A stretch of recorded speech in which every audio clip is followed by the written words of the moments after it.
السلام علیکم ورحمۃ اللہ وبرکاتہ۔ اعوذ باللہ من الشیطان الرجیم، بسم اللہ الرحمن الرحیم۔ الحمد للہ والصلاة والسلام علی رسول اللہ وآلہ آل اللہ، واللعنۃ الدائمۃ علی اعدائہم اعداء اللہ من یوم عداوتہم الی یوم لقاء اللہ۔ اما بعد، فقال الامام حسین بن علی علیہ السلام: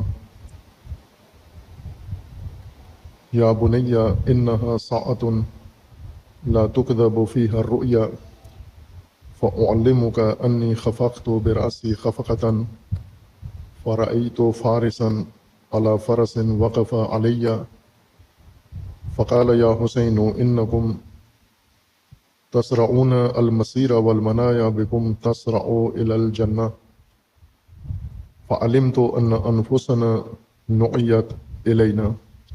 صلوات پڑھیے محمد وآل محمد پر۔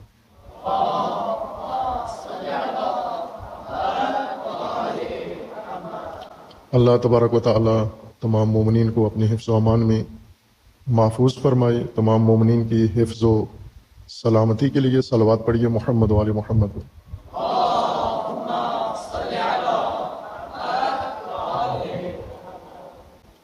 یہ جو عزیز ٹیک لگائے ہوئے ہیں طالب علم ہیں یہ یا جی طالب علم نہیں ہے؟ سید الشہداء حضرت امام حسین علیہ الصلاۃ والسلام کا کلام نورانی و فرمان گرامی سرنامہ کلام قرار دیا ہے۔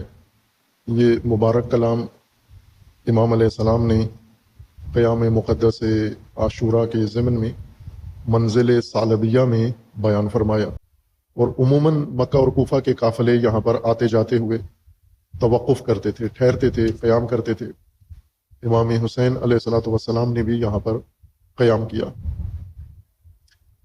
پہلا واقعہ اور ماجرا منزل ثعلبیہ پر خبر شہادت امام حسین علیہ الصلاۃ والسلام کو پہنچی حضرت مسلم ابن عقیل رضوان اللہ تعالی علیہ اور ہانی ابن عروہ رضوان اللہ تعالی علیہ کی، اور وہ دو کوفی جو حج کر کے آ رہے تھے، جنہوں نے امام سے ملاقات کی اور امام کو اس خبر سے آگاہ کیا۔ ہرچند اصل منبع خبر دینے والا وہ کوئی اور تھا، ایک کوفی شخص تھا جو مکہ کی طرف جا رہا تھا، لیکن وہ امام علیہ السلام سے نہیں ملا، تو ان دو کوفیوں نے اس سے جا کر خبر لے کر امام تک پہنچائی، اور پھر اس کے بعد امام علیہ السلام نے اس خبر کے بعد جو رد عمل دکھایا، اور خصوصاً آل عقیل نے وہاں پر عہد دہرایا، امام کے ساتھ وفاداری کا اظہار کیا، اور وہ تاریخی جملات بھی ادا کیے اور تاریخی کردار بھی آل عقیل نے امام علیہ السلام کے ساتھ ادا کیا۔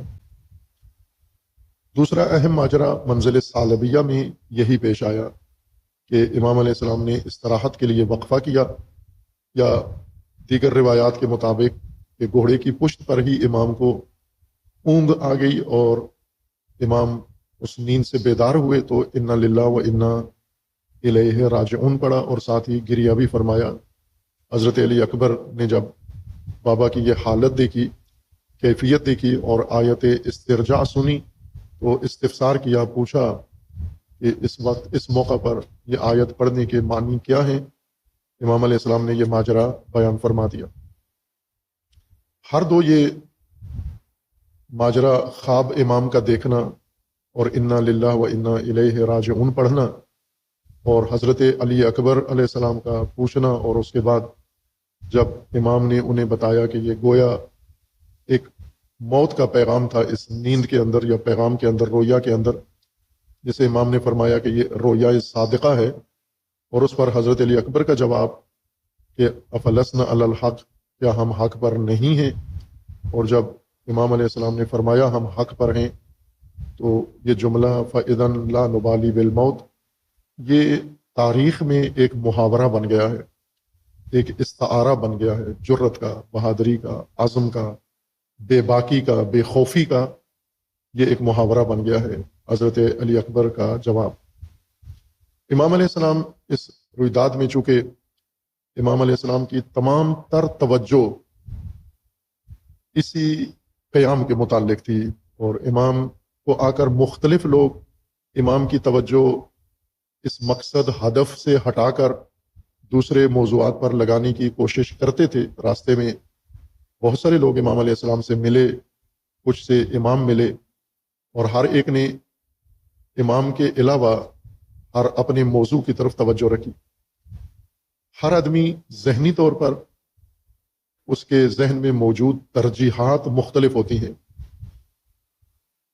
چونکہ بیک وقت ہر انسان کئی موضوعات میں اس کا ذہن مصروف ہوتا ہے، کئی مسائل اس کو درپیش ہوتے ہیں، اس کے ارد گرد مختلف باتیں جاری ہوتی ہیں، چھڑی ہوتی ہیں، حالات مختلف طرح کے ہوتے ہیں۔ مثلاً اس کے گھریلو حالات ہر انسان کے مختلف ہوتے ہیں، کسی کے گھریلو حالات اچھے ہیں، کسی کے آشفتہ ہیں، کوئی افلاس و فقر کا شکار ہے، کسی کے گھر میں ضرورتیں پوری ہیں، کسی کے گھر میں بیماری ہے، کسی کے گھر میں سلامتی ہے، کسی شخص کے گھر میں جھگڑا ہے، کسی دوسرے شخص کے گھر میں امن و امان ہے۔ یکساں نہیں ہے انسان اپنی زندگی میں، ایک آدمی ایک ہی وقت میں کئی موضوعات میں اس کا ذہن الجھا ہوا ہوتا ہے، اور اس میں یہ سارے موضوعات بیک وقت ہوتے ہیں، لیکن ذہن سارے موضوعات کی طرف توجہ ایک جیسی نہیں کرتا۔ ان تمام موضوعات میں سے کوئی ایک موضوع زیادہ حساس ہوتا ہے، زیادہ اس کی اہمیت ہوتی ہے، اور انسان اس ایک موضوع کو دوسرے موضوعات پر ترجیح دیتا ہے۔ اپنی توانائیاں، ذہنی توانائیاں، سوچ بچار اور اہتمام و انتظام اور چارہ جوئی زیادہ اس ایک موضوع پر اس نے مرکوز کی ہوئی ہوتی ہے، اور باقی موضوعات کو ساتھ ساتھ لے کے چلتا ہے، لیکن ترجیح میں اس کے ایک سب سے اہم موضوع ہوتا ہے۔ ممکن ہے وہ گھریلو مسئلہ ہو، ممکن ہے مالی مسئلہ ہو، ممکن ہے کوئی سماجی مسئلہ ہو، ممکن ہے دینی مذہبی مسئلہ ہو۔ جو بھی اس کو اہمیت ہے، اس کے مزاج کے مطابق، اس کی سوچ کے مطابق، اس کے اعتقاد کے مطابق، اس کی نفسیات کے مطابق اور اس کے ارادے کے مطابق وہ موضوع اہمیت اختیار کرتا ہے۔ ایک ہی موضوع تمام افراد کے لیے اہمیت نہیں رکھتا، کچھ لوگوں کے لیے اہمیت رکھتا ہے، دوسرے کے لیے کوئی اور موضوع زیادہ اہمیت رکھتا ہے۔ امام حسین علیہ الصلوۃ والسلام سے جو لوگ ملتے تھے، وہ اپنی اسی ذہنیت کے مطابق کہ ان کے ذہن میں ترجیحی مسئلہ کون سا ہے، کس کو زیادہ وہ اولویت دے رہے ہیں، کس کو اہمیت دے رہے ہیں، جو ان کے ذہن میں اہم مسئلہ ہوتا تھا وہ آ کے امام حسین علیہ السلام کے سامنے بیان فرماتے۔ اور امام حسین علیہ السلام کے ذہن مبارک میں، قلب شریف میں بھی بہت سارے موضوعات تھے، ہر چیز کی طرف امام کی توجہ تھی، لیکن ترجیح امام کی یہی قیام تھا۔ اس لیے ہر ملاقات میں، ہر سامنا جو ہوتا تھا کسی بھی شخص کا، تو امام اس کی بات سن لیتے، اس کی بات کا جواب دینے کے بعد اپنے مدعا پر آ جاتے، جو امام کے لیے اصل مسئلہ تھا، اصل موضوع تھا، اہمیت والا مسئلہ تھا، اس کو امام پیش کرتے۔ جب یہ کیفیت انسان کی ہو جاتی ہے کہ ایک موضوع جب انسان کے ذہن پہ حاوی ہو جاتا ہے، انسان کی سوچ پر حاوی ہو جاتا ہے، فکر پر حاوی ہو جاتا ہے، باقی چیزوں کو انسان یا نظر انداز کر دیتا ہے، چھوڑ دیتا ہے، یا توجہ زیادہ نہیں کرتا باقی موضوعات کی طرف۔ یہ موضوع جو انسان کے اوپر، انسان کے قلب و دماغ کے اوپر چھا جاتا ہے، یہ تمام حالات میں انسان کا موضوع اول بن جاتا ہے، اسی کو انسان ترجیح دیتا ہے۔ خواب انسان کی زندگی کا ایک بڑا اہم پیچیدہ حصہ ہے۔ ہر انسان، ہر صحیح انسان، سالم انسان جو ذہنی طور پر سالم ہو، روحانی طور پر سالم ہو، کسی بیماری اور عارضے میں مبتلا نہ ہو، وہ خواب دیکھتا ہے۔ اور خواب عموماً عام لوگوں کا تأثر یہی ہے خواب کا، کہ خواب ہر انسان کو باہر سے دکھائے جاتے ہیں، انسان کو کوئی الہام کیا جاتا ہے، پیغام دیا جاتا ہے۔ خواب انسان کے اپنے نفس اور اپنے ذہن کی پیداوار ہوتی ہے، باہر سے کوئی ہمیں فلم بنا کے خواب نہیں دکھاتا، نہ ملائکہ اور نہ کوئی اور طاقت۔ انسان کا اپنا نفس ہی خواب بناتا ہے، نفس کا ایک اہم شعبہ روح کا خیال ہے، قوت تخیل. اس کا کام ہے خواب بنانا اور خواب دکھانا. لیکن یہ قوت تخیل خواب کیسے بناتی ہے؟ یہ انسان کی اپنی ذہنیت، شخصیت اور انسان کی ترجیحات کے مطابق ہوتا ہے. یعنی جو چیزیں ہر انسان کے دل و دماغ میں چھائی ہوتی ہیں، زیادہ حاوی ہوتی ہیں، وہی خواب بن کر انسان کو نظر آتی ہیں. عام معمولی انسانوں کے خواب، ہم جیسے انسانوں کے خواب دیکھتے ہیں، سارے دیکھتے ہیں. اور جیسے آپ کی اپنی شخصیت ہے، ان کو پیچھے بھیج دیں، یہ جو سو چکے پیچھے بیٹھ جاؤ جی، کسی ستون کے پیچھے جا کے سو جاؤ.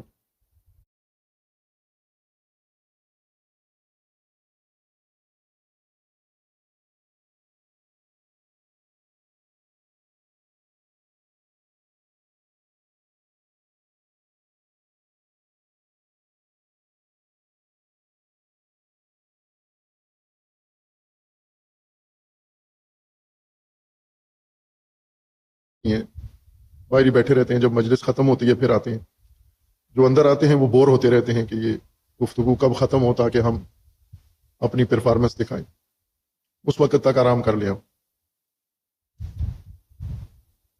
عام آدمی جو خواب دیکھتا ہے، آپ میں سے ہر آدمی خواب دیکھتا ہے، بچہ بھی، عورت بھی، مرد بھی. اور کچھ خواب ایسے ہوتے ہیں جو معمول ہیں، زیادہ تر آپ کو اس طرح کے خواب آتے ہیں. مثلا کچھ لوگ ہیں جن کو زیادہ تر کھانے پینے کے خواب زیادہ آتے ہیں، کہ نیند میں کھا رہے ہیں، پی رہے ہیں، یا کوئی چیز کھانے کی ہے لیکن یہ محروم ہے، اس سے دیکھ رہے ہیں کوئی اور کھا رہا ہے اور ان کا ہاتھ نہیں پہنچ رہا، یا اس طرح کے خواب دیکھتے ہیں. کچھ لوگ ڈراؤنے خواب دیکھتے ہیں، ڈر جاتے ہیں، کوئی حملہ کر رہا ہے ان پر، کوئی چھین رہا ہے ان سے کوئی چیز، کوئی جھگڑا کر رہا ہے ان کو، کوئی گرا رہا ہے ان کو. ایک ڈر انسان کو ہوتا ہے ارتفاع کا، خوف اونچائی کا، کسی بلندی پہ جانے سے انسان ڈرتا ہے. یہ لوگ جن کے دل میں بلندی پہ جانے کا ڈر ہوتا ہے، یہ اکثر خوابوں میں کسی منزل سے گر پڑتے ہیں، یہ کسی چھت سے یا کسی اور ارتفاع سے. چونکہ یہ خوف ہے جو ان کو خواب بنا کے دکھاتا ہے، خوف ایک پوری کہانی بنا کے، فلم بنا کے انہی کو اس خوف میں مبتلا دکھاتا ہے. اسی طرح جن انسانوں پر شہوت غالب رہتی ہے، جنسی شہوت، یہ اسی طرح کے خواب دیکھتے ہیں کہ خواب کے اندر بھی اپنی شہوت رانی کر رہے ہوتے ہیں، ہوس رانی کر رہے ہوتے ہیں. جیسے انسان بیداری میں ہوتا ہے، جو اس کا ہم و غم ہوتا ہے، اس کی فکر پر، اس کے دل پر جو چیز چھائی ہوئی ہوتی ہے، وہی خواب میں بھی انسان کو پیش آتی ہے. اس میں خواب کا ایک جو پہلو ہے جو عام انسانوں کے لیے نہیں ہے، وہ مخصوص ہے انبیاء کرام علیہ السلام اور ائمہ اطہار علیہ السلام کے ساتھ. جس طرح حضرت ابراہیم خلیل علیہ الصلوۃ والسلام کے خواب ہے کہ یہ الہام ہے، یہ وحی کے سنخ سے ہے. جس طرح اللہ تبارک و تعالیٰ انبیاء کو بیداری میں فرشتے کے ذریعے یا فرشتے کے بغیر، اللہ تبارک و تعالیٰ قلوب انبیاء میں کوئی کوئی حکم ڈال دیتا ہے اور وہ آگاہ ہو جاتے ہیں، یہ اللہ کی طرف سے ہے. اسی طرح ائمہ اطہار علیہ السلام بھی جس منصب پر فائز ہیں، اللہ تبارک و تعالیٰ کی طرف سے انہیں بیداری میں بھی اور خواب میں بھی کوئی چیز الہام ہو جاتی ہے. یہ ایک الگ سنخ ہے جو مختص ہے معصومین علیہ السلام کے ساتھ یا اولیاء کے ساتھ، کہ اللہ تبارک و تعالیٰ کی طرف سے انہیں نیند کی حالت میں خواب میں الہام ہوتا ہے. لیکن معمولی لوگوں کی خواب ایک طرح کی ہوتی ہے، وہ ان کے اپنے نفس کی طرف سے ہوتی ہے. اور انسان کے اپنے نفس میں جو عمل ہے جس کے تحت انسان کی خواب بنتی ہے اور دیکھتا ہے، اس میں بھی بعض اوقات الہامی پہلو ہوتا ہے.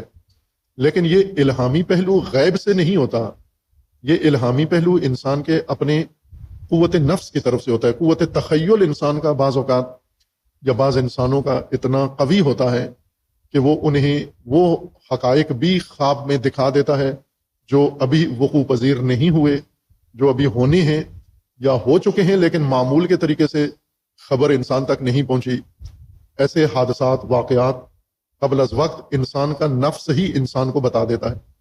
اور یہ بھی ہر انسان کی خواب میں نہیں ہوتا. زیادہ تر خواب انسان کو آتے ہیں جب زیادہ کھانا کھاتا ہے اور فوراً سو جاتا ہے، جو طبی لحاظ سے، میڈیکل کے لحاظ سے بھی مضر صحت ہے یہ کام، کہ آپ کھانا زیادہ نہ کھائیں، پیٹ بھر کے کھانا نہ کھائیں، کچھ گنجائش رکھ کے چھوڑ دیں، اور کھانے کے فوراً بعد سو نہ جائیں آپ، چونکہ معدے میں تبخیر کا عمل انجام پاتا ہے، غذا ہضم ہونے کا عمل، اس کو 2-2.5 گھنٹے چاہیے ہوتے ہیں ابتدائی اس غذا کو معدہ نرم کرتا ہے، اس کو پیستا ہے، غذا کو گرینڈ کرتا ہے، اس عمل میں معدے کا زیادہ زور لگ رہا ہوتا ہے جو گرینڈ کر رہا ہوتا ہے غذا کو۔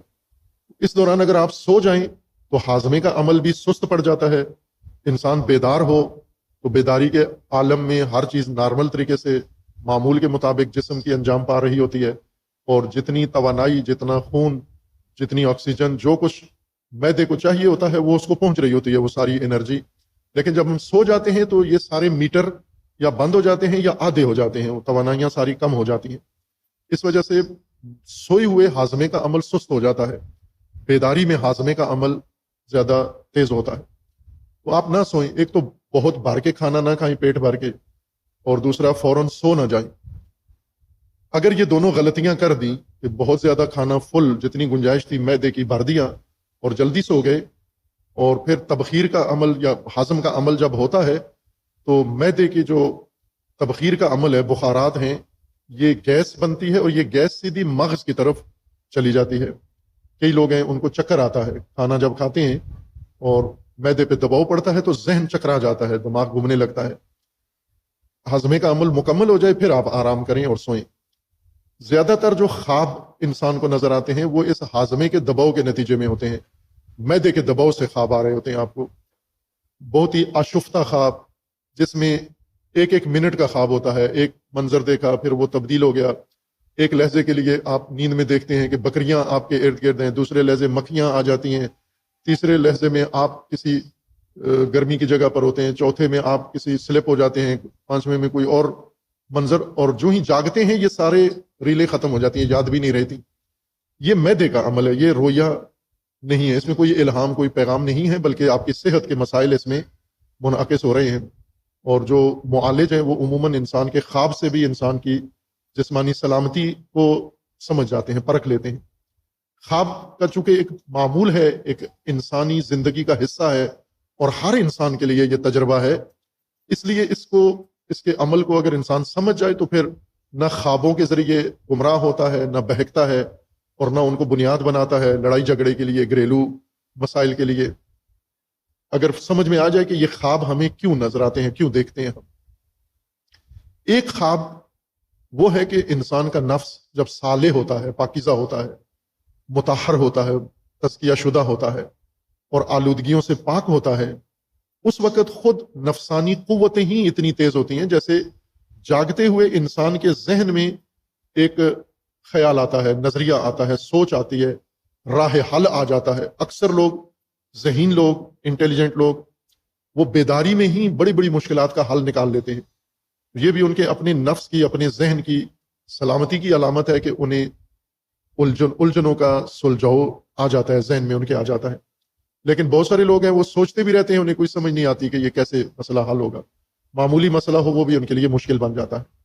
لیکن جو صالحین ہیں ان کی نفسانی قوتیں تیز ہیں، پاک ہیں، بیداری میں بھی وہ تیز ہیں، اور نیند میں بھی، تخیل کے ذریعے بھی وہ ان حصوں کے ذریعے سے تخیل بعض چیزیں انسان کو دکھا دیتا ہے۔ لیکن یہ سب کچھ جو بھی انسان کو، معمولی انسان کو خواب نظر آتا ہے، یہ غیب سے یا ملائکہ سے یا اللہ تعالیٰ کی طرف سے نہیں ہوتے، یہ آپ کے یا معدے کی کاروائی ہے یا نفس کی کاروائی ہے، خیال کی کاروائی ہے۔ لیکن قرآن کریم کا فرمانا ہے کہ اللہ تبارک و تعالیٰ اپنے بندوں کو آگاہی دیتا ہے۔ الہام اس غیر محسوس آگاہی کو کہتے ہیں جو اللہ تبارک و تعالیٰ کی طرف سے انسان کو عطا ہوتی ہے۔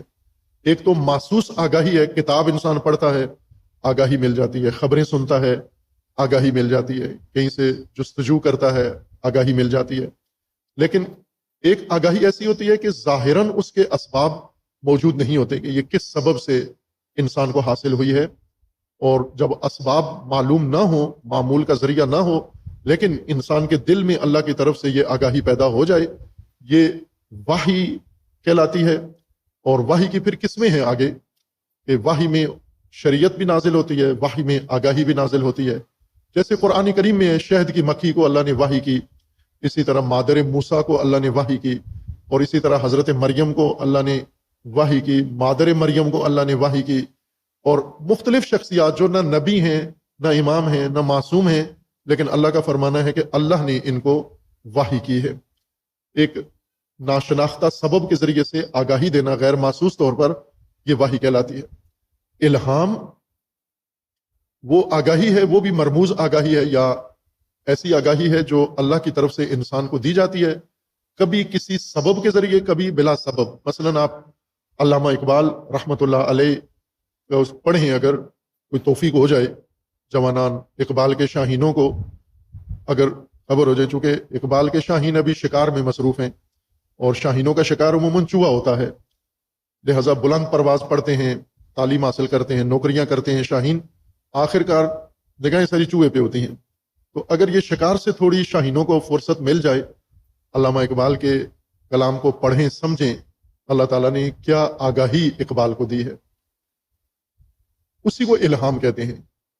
اقبال کے استادوں کے پاس یہ آگاہی نہیں تھی، یہ شعور نہیں تھا۔ اقبال کے مقامی استاد لاہور کے، سیالکوٹ کے، اور غیر مقامی استاد انگریز اور دوسرے پروفیسر، بڑے بڑے ڈاکٹر، ان سب کے اندر یہ شعور نہیں تھا، اتنی اعلیٰ آگاہی وہ نہیں رکھتے تھے جتنی اللہ نے علامہ اقبال کو دی۔ تو ظاہر ہے تعلیم و تعلم سے یہ آگاہی نہیں ملی، ایک خاص اللہ کا لطف ہے کہ جب انسان اپنے نفس کو آمادہ کر لیتا ہے دریافت کے لیے، اللہ کی طرف سے آگاہی اور معرفت کے لیے نفس کو تیار کر لیتا ہے، پھر اللہ کی طرف سے ملتی ہے۔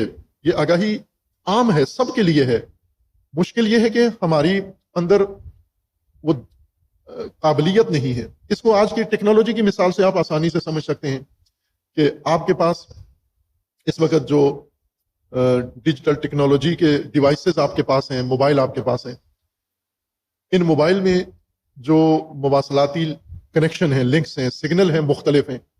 آپ میں سے کسی کے موبائل میں واٹس ایپ ہے، کسی کے موبائل میں واٹس ایپ نہیں ہے، کسی کے موبائل میں ایک سگنل آتا ہے، دوسرے کے موبائل میں یہ سگنل نہیں آتا۔ مثلا عام آدمی کا موبائل ہے، اس میں کوئی اگر کال کرے، فون ملائے تو مل جاتا ہے، گھنٹی بج جاتی ہے، بات ہو جاتی ہے، لیکن آپ اس میں انٹرنیٹ کھولیں تو آپ کہتے ہیں نہیں، میرے موبائل میں انٹرنیٹ کنیکشن نہیں ہے، میں نے پیکج نہیں لیا ہوا، یا میں نے یہ سم ہی نہیں لی ہوئی جس میں انٹرنیٹ چلتا ہے، صرف کال آتی ہے جاتی ہے۔ کچھ کے ہاں انٹرنیٹ چلتا ہے، جن کے پاس انٹرنیٹ چلتا ہے، پھر اور بہت ساری ایپس اور بہت سارے اور انہوں نے مواصلاتی سہولتیں اپنے موبائل میں لی ہوتی ہیں، اور وہ یہ سارے کام کرتے ہیں۔ کچھ ایسے ہیں جن کے موبائل میں ٹی وی بھی چل جاتا ہے، جن کے موبائل میں سارا کام میڈیا بھی ہو جاتا ہے، انجام پاتے ہیں۔ تو یہ آپ کی ڈیوائس پر انحصار ہے کہ اس میں کیا قابلیت ہے۔ اگر آپ کے پاس وہ چائنا والا بٹن سسٹم ہے تو صرف کال آئے گی، آپ کو تصویر نہیں آئے گی، انٹرنیٹ نہیں چلے گا، واٹس ایپ نہیں چلے گا، سمارٹ فون والی کوئی سہولت آپ کے بٹن والے موبائل میں نہیں آئے گی۔ انسان بھی اسی طرح سے ہیں، کچھ بٹن سسٹم عام انسان ہیں کہ جن کو کال آ جاتی ہے لیکن تصویر نہیں آتی اور نیٹ نہیں آتا، نہیں چلتا۔ انسان کے دل ان ڈیوائسز کی طرح ہیں۔ کچھ بڑے ہائی کلاس کے نفوس ہیں جن کی ٹیکنالوجی، جن کی تربیت، جن کا تزکیہ، جن کی آمادگی بھرپور ہے، اور وہ ہر چیز پا لیتے ہیں جو بیان ہو۔ مثلا ابھی آپ کے سامنے ایک سادہ سی گفتگو ہو رہی ہے، عام سی طالب علمانہ گفتگو ہو رہی ہے، اور بعض ایسے ہیں ان کے اوپر سے جا رہی ہے گزر، کیونکہ ان کی ڈیوائس میں یہ سسٹم ہی نہیں ہے کہ یہ سادہ سی بات بھی ان کے ذہنوں میں جائے، ان کی ڈیوائس دل قبول کرے اس بات کو۔ آخر میں پوچھتے ہیں، گھنٹہ 2 گھنٹے مجلس سن کے کس موضوع پہ بات ہو رہی تھی۔ ایک دفعہ میں ایک شہر میں تھا، کوئٹہ میں مجلس پڑھ رہا تھا، تو معمول کے جو وہاں سامعین تھے وہ تو بڑے انہماک سے سنتے تھے۔ ایک دن ایک مومن آئے پہلی دفعہ دور کسی شہر سے، اور آگے ہی بیٹھ گئے، اور ان کو عادت تھی داد دینے کی، تو وہ ہر جملے پہ داد دیتے تھے مجھے، اور لوگ بھی پریشان تھے کہ آپ خاموشی سے خود بھی سنو، ہمیں بھی سننے دو۔ باہر کے باذوق آدمی تھے، وہ ہر جملے پہ داد دے رہے تھے۔ تو ابھی تو اس وقت جوانی تھی، مجالس زیادہ لمبی ہوتی تھی اس وقت، اب ذرا عمر گزر گئی ہے تو مجھ میں بھی اتنا حوصلہ نہیں ہے، ابھی مختصر مجلس ہوتی ہے، ابھی 2-2.5 گھنٹے کی ہوتی ہے، اس وقت 3-4 گھنٹے کی مجلس ہوتی تھی۔ اب وہ اتنی لمبی مجلس میں مسلسل داد دیتے رہے۔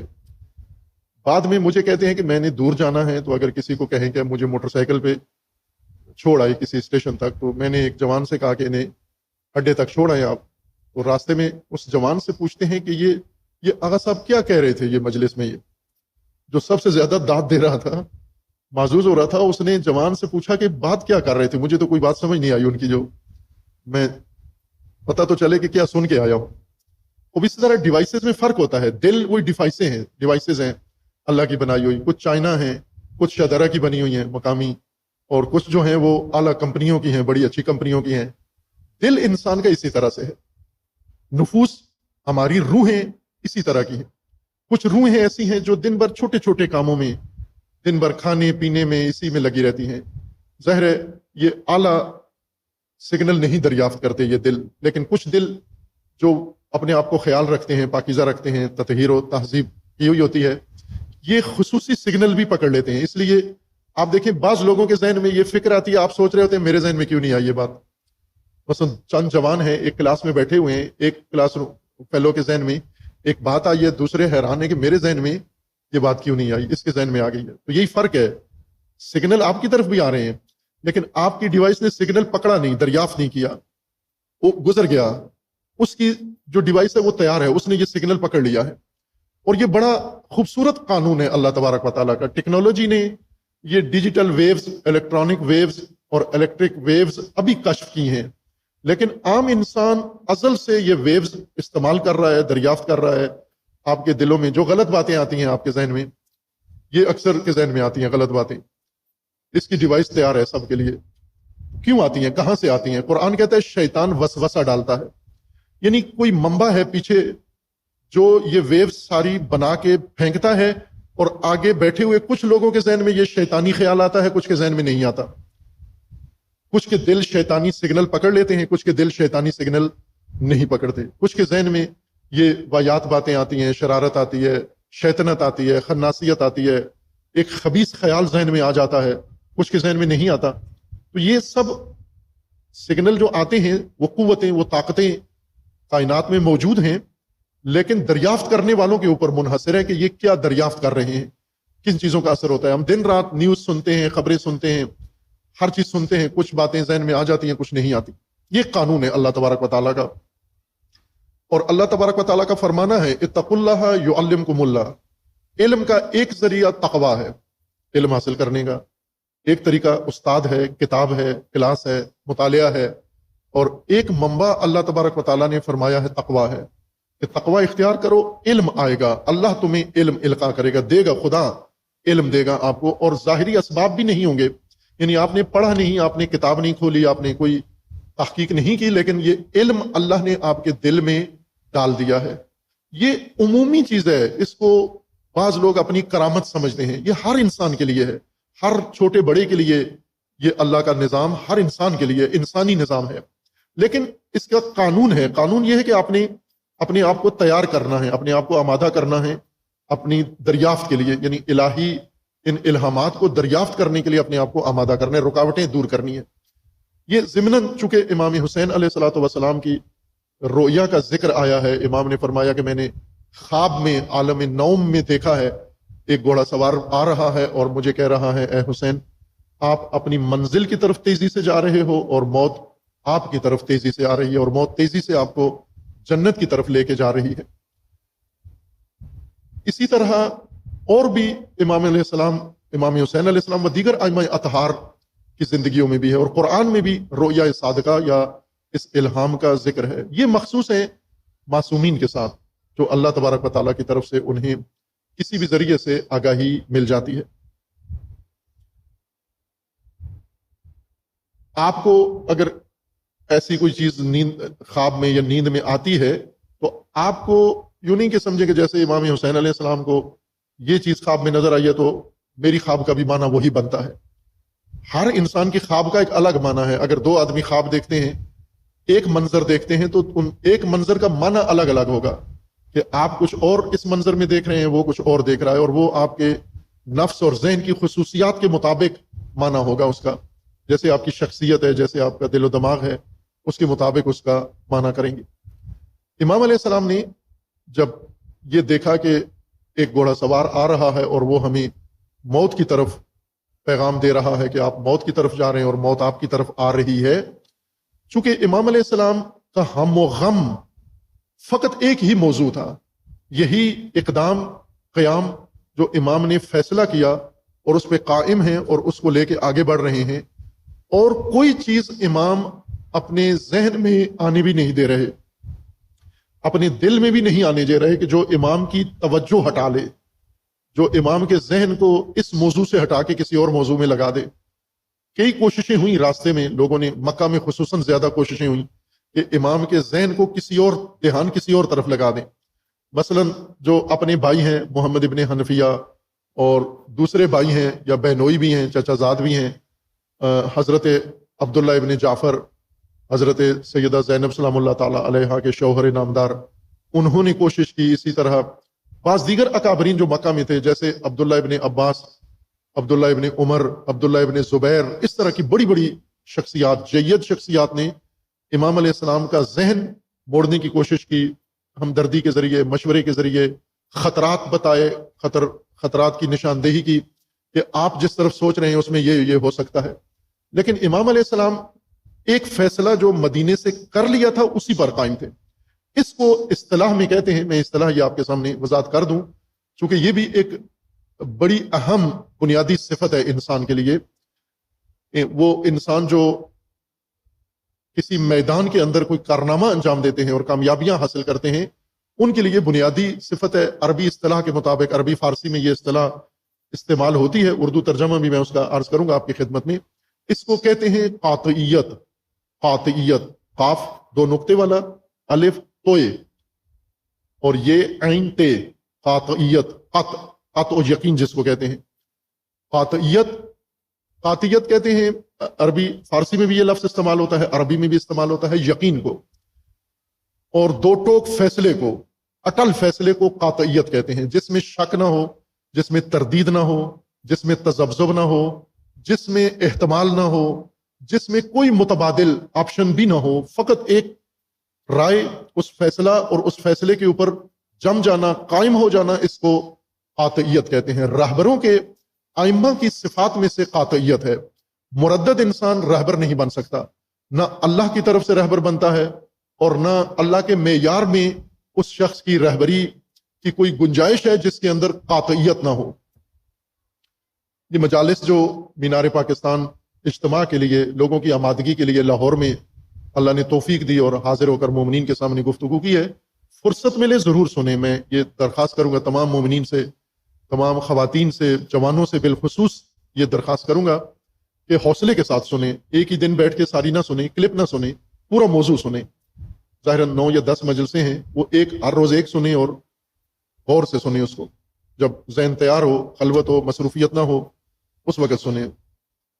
اس میں موضوع تھا فرصت شناسی، فرصت سازی اور فرصت سوزی، اور امام علی علیہ السلام کے خصوصاً کلام نورانی کی روشنی میں یہ موضوع بیان کیا مومنین کے لیے کہ فرصت کا معنی ہوتا ہے موقع، مناسب موقع، جس کے اندر تمام اسباب، تمام وسائل مہیا ہوتے ہیں کسی مقصد کو حاصل کرنے کے لیے۔ ہر چیز، مادی، معنوی، سماجی، نفسانی، ہر چیز جب پوری ہو جائے تو اس کو کہتے ہیں یہ فرصت ہے، یہ موقع ہے کام کرنے کا۔ اردو میں یا پنجابی میں فرصت ویلے آدمی کو کہتے ہیں۔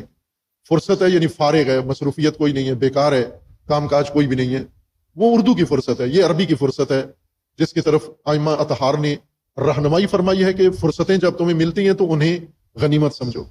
اس میں سے ایک بات یہ تھی، چونکہ وہ مجالس ذرا خاص حالات کے اندر ہو رہی تھیں، وقت بھی نہیں ہوتا تھا ہمارے پاس، لیکن اس موضوع کو زیادہ مزید تفصیل کی اور تفسیر کی ضرورت ہے۔ اس میں سے ایک موضوع یہ تھا کہ فرصتیں کون ضائع کرتا ہے، مواقع کون ضائع کرتے ہیں۔ جب اللہ کی طرف سے مواقع ملتے ہیں، فرصتیں ملتی ہیں، اپرچونٹیز ملتی ہیں، تو ضائع کون کرتا ہے؟ اس میں بڑا عامل یہ تھا کہ وہ لوگ فرصتیں ضائع کرتے ہیں جن میں قوت فیصلہ نہیں ہوتی، فیصلہ نہیں کر سکتے، اور یہ ضعف سب سے بڑی کمزوری ہے انسان کے اندر، اور یہ ہر گھر میں ہے، یہ ضعف، یہ کمزوری، فیصلہ نہیں ہو سکتا۔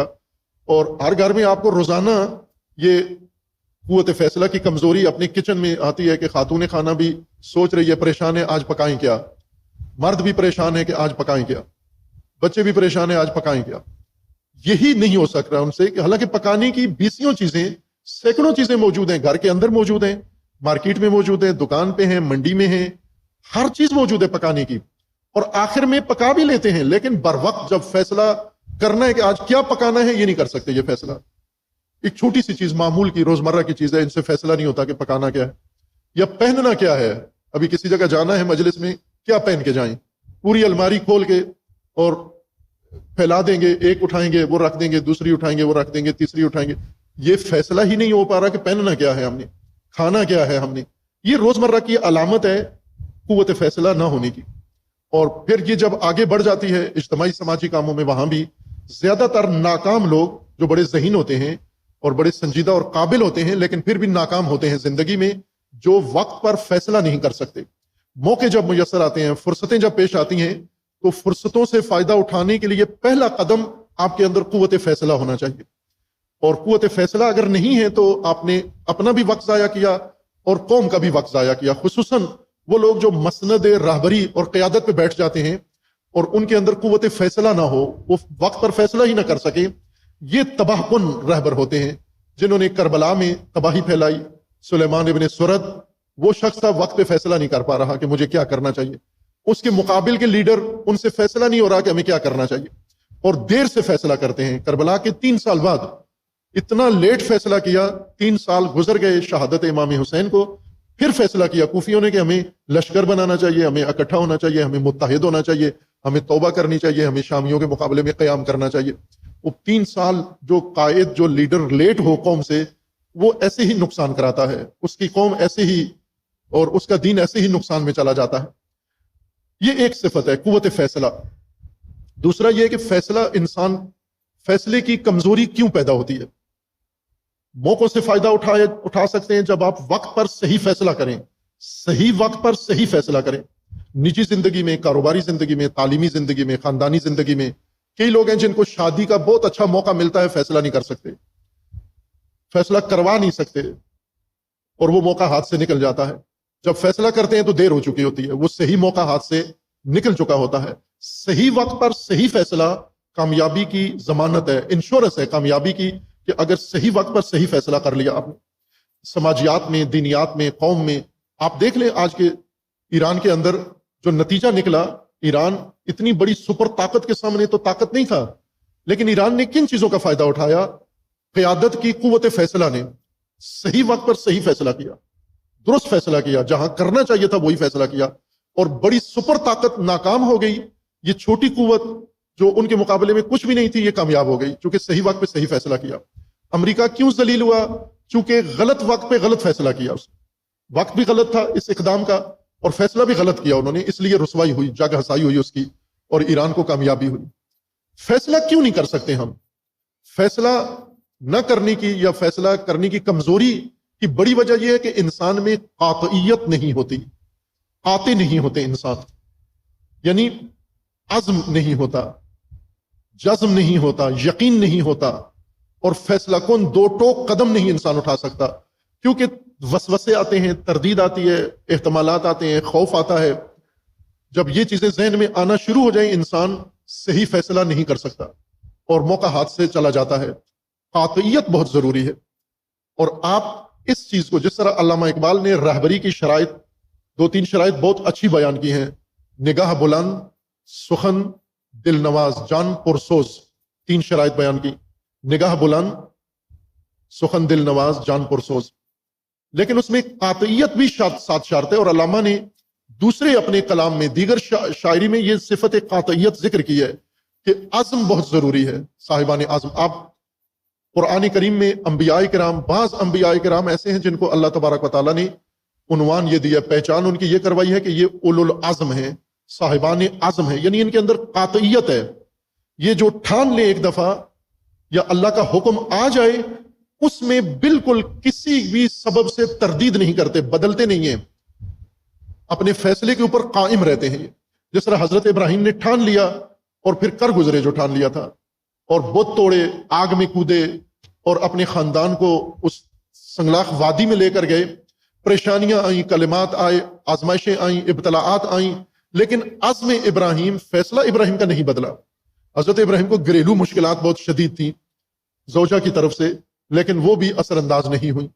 اسی طرح حضرت ابراہیم کو گھریلو مشکلات میں سے ایک آزر بزرگ خاندان کا وہ بت ساز و مشرک اور بت پرست ہے، اور حضرت ابراہیم پر اس کے احسانات ہیں، انہوں نے پالا ہے ان کو، وہ بھی دباؤ رکھتا ہے، وہ بھی حضرت ابراہیم نے اس کی پرواہ نہیں کی، اور سب کچھ جو قرآن نے کھول کے داستان بیان کر دی ہے۔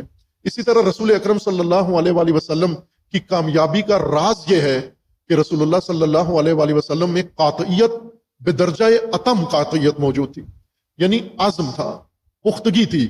حضرت آدم کے بارے میں اللہ تبارک و تعالیٰ کا فرمان ہے کہ لم نجد لہو عزما، آدم کیوں شیطان کے بہکاوے میں آ گئے، وہ خطا ہو گئی چونکہ عزم نہیں تھا، عزم کمزور ہو گیا، قاطعیت نہیں رہی، شیطان نے پہلی چیز یہ کمزور کر دی ان کی۔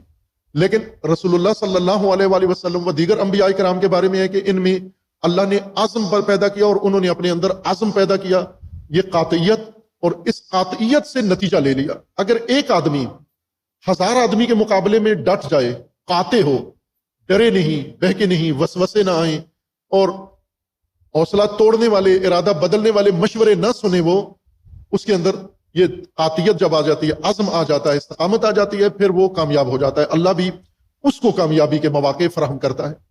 امام حسین علیہ الصلوۃ والسلام کی جو بہت نمایاں صفت آغاز سے لے کر عصر عاشور تک سب سے نمایاں صفت تھی، وہ قاطعیت تھی۔ اس فیصلے کے اوپر جو امام نے کر لیا ایک دفعہ، اس میں ذرہ برابر تردید نہیں کی، شک نہیں کیا کہ یہ فیصلہ بدلا جا سکتا ہے، حالانکہ جواز موجود تھے، فیصلہ بدل سکتے تھے اگر چاہتے امام علیہ السلام، اور اس کے شرعی جواز، غیر شرعی جواز جیسا دوسرے لوگوں کے پاس تھے، وہ امام بھی وہ جواز نکال سکتے تھے، لیکن امام نے وہ جواز نہیں نکالے، چونکہ جو بھی امام کے ساتھ نہیں آئے ان کے پاس جواز تھا، اور ان کے وکلاء آج امام حسین کے پیروکاروں سے زیادہ ہیں۔ یعنی ابھی آپ دیکھیں کہ بہت سارے علماء، خطباء، شعراء ان لوگوں کے فیصلے کی وکالت میں لگے ہوتے ہیں جو کربلا نہیں آئے۔ کتنا محنت ہوئی ہے یہ بتانے میں کہ فلاں کیوں نہیں آیا، فلاں کیوں نہیں آیا، فلاں کیوں نہیں آیا۔ جس طرح حضرت امام صادق علیہ السلام سے اس شخص نے پوچھا جو کل روایت پڑھی آپ کی خدمت میں، کہ سید الشہداء کے بھائی محمد ابن حنفیہ کربلا میں بنو ہاشم کے سرکردہ شخصیت تھے، کیوں نہیں آئے؟ تو امام علیہ السلام نے کہا میں جواب دے دیتا ہوں، اے حمزہ ابن حمران کو فرمایا، اے حمزہ تو نے سوال پوچھا ہے، میں جواب دے دیتا ہوں، لیکن یہ آخری آپ کا سوال ہونا چاہیے اس موضوع پر، اس کے بعد مجھے اس موضوع پر نہیں پوچھنا کبھی بھی، چونکہ امام صادق علیہ السلام کے لیے تکلیف دہ سوال تھا یہ، کہ جو لوگ کربلا نہیں آئے امام صادق کے لیے تکلیف دہ بات تھی یہ۔ اس پر امام علیہ السلام نے سید الشہداء کی وصیت مکتوب بنو ہاشم کے نام بیان فرما دی، اور پھر منع کر دیا کہ اس کے بعد کبھی بھی یہ سوال مجھ سے نہ پوچھنا۔ لیکن ابھی آپ دیکھیں کتنے لوگ ہیں جو، یہ سپیکر میرے خیال میں کوئی چھیڑ دیا ہے، آواز وہاں سے آ رہی ہے، سپیکر سٹیج کو نہ سنائیں، پبلک کو سنائیں، پبلک کی طرف رخ رکھیں۔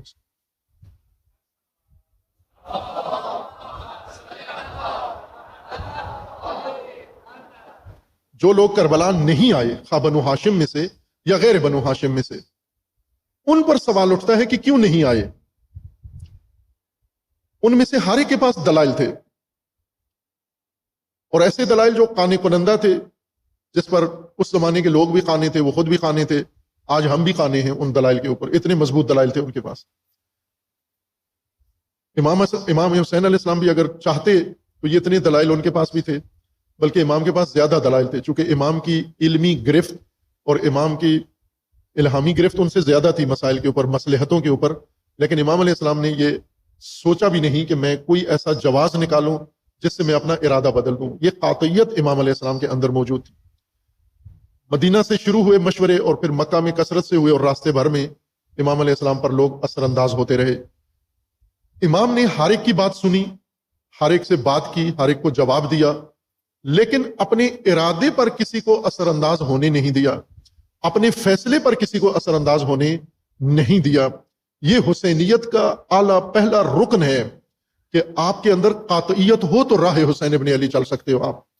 یہ جو ہمیں نظر آتا ہے کہ لوگوں نے حسینیت کا راستہ اپنایا، لیکن امام حسین علیہ السلام کی سیرت نہیں اپنا سکے، امام حسین علیہ السلام کا جو اقدام تھا نہیں کر سکے۔ امام خمینی نے کیا، امام حسین کا راستہ اپنایا، حسینیت اپنائی، اور پھر اس کے مطابق چلے بھی، چونکہ امام خمینی میں قاطعیت تھی، امام کی برتری بہت سارے شعبوں میں تھی باقی علماء پر، لیکن سب سے جو اہم چیز تھی وہ امام کی قاطعیت تھی، عزم تھا امام کا، اور یقین تھا امام کا کہ اپنے راستے پر، اپنے ہدف پر ایمان تھا۔ رسول اللہ صلی اللہ علیہ وآلہ وسلم کے بارے میں قرآن کا فرمانا ہے کہ جو کلید ہے رسول اللہ کی کامیابی کی، سورہ بقرہ کی آیت کے آمن الرسول بما انزل الیہ من ربہ، اس رسول کا ایمان ہے اس چیز پر جو اللہ نے اس پر نازل کی ہے، اس پر رسول کا ایمان ہے۔ یہی بنیادی فرق ہے، یہی اصل چیز ہے کہ جو اللہ نے رسول اللہ پر نازل کیا ہے اس پورے پر مکمل ایمان ہے رسول اللہ کا۔ آج جو علماء و طلباء پڑھتے ہیں دین، جتنا پڑھتے ہیں اس میں سے کتنے پر ان کا ایمان ہے، یہ ان کا عمل بتائے گا، ان کا رویہ اور ان کے فیصلے بتائیں گے کہ جو پڑھا ہے اس پر ایمان بھی ہے یا نہیں ہے۔ عمل یہ بتاتا ہے کہ پڑھا ہے تم نے، آگاہی ہے تمہیں، لیکن جو پڑھا ہے اس پر ایمان نہیں ہے۔ اگر ایمان ہوتا تو آپ کا فیصلہ کچھ اور ہوتا، آپ کا عمل کچھ اور ہوتا، آپ کا طرز عمل کچھ اور ہوتا۔ آپ نے دین پڑھ لیا ہے لیکن ایمان اس پڑھی ہوئی چیز پر بھی ایمان نہیں ہے، قرآن پر ایمان نہیں ہے، کربلا پر ایمان نہیں ہے، امامت پر ایمان نہیں ہے۔ کیا ہے جنہوں نے امامت کا سبق پڑھا ہے، امامت پہ یقین رکھتے ہیں، امامت کا عقیدہ رکھتے ہیں، نظام امامت پہ ایمان ہے ان کا؟ اگر نظام امامت پہ ایمان ہے تو پھر طاغوتیت کے جھنڈے کے نیچے کیا کر رہے ہیں؟ پھر جمہوریت کے ڈرامے میں کیا کر رہے ہیں؟ پھر بادشاہت کے ساتھ، درباروں کے ساتھ جوڑ کے کیا کر رہے ہیں؟ پھر ان طریقوں سے کدھر جا رہے ہیں؟ اگر امامت پر اعتقاد ہے، یقین ہے، ایمان ہے، تو قاطعیت کے ساتھ فیصلہ کر لو امامت کے نظام کا، اور پھر اس کے بعد کسی اور چیز کی طرف سوچو بھی نہیں۔ سوچنا دلیل ہے کہ قاطعیت نہیں ہے، ایمان نہیں ہے، عزم نہیں ہے۔ یہ جو سوچتے ہو اس طرف، دوسری طرف بھی سوچتے ہو، گنجائش چھوڑی ہو، یہ تم نے جواز نکال لیا ہے، اس کا مطلب ہے تمہارا ایمان نہیں ہے اس بات پر۔ امام حسین علیہ الصلوۃ والسلام کا ایمان ہے اس راہ پر، اس فیصلے پر، اس مقصد پر، عزم ہے پختہ و قاطعیت ہے، اور یہ عزم کسی تردید سے، کسی مشورے سے، کسی ہمدردی سے یہ قاطعیت ٹوٹ نہیں رہی ہے، اور امام علیہ السلام نے اس کو آخر تک جاری رکھا۔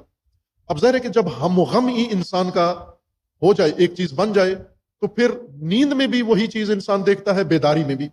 بیداری میں امام کی توجہ ایک لمحہ کے لیے اس قیام سے کسی اور طرف نہیں جا رہی، تو نیند در حقیقت ایک طرف کا پرتو ہوتا ہے بیداری کا، جیسی بیداری ہے ویسی نیند ہے۔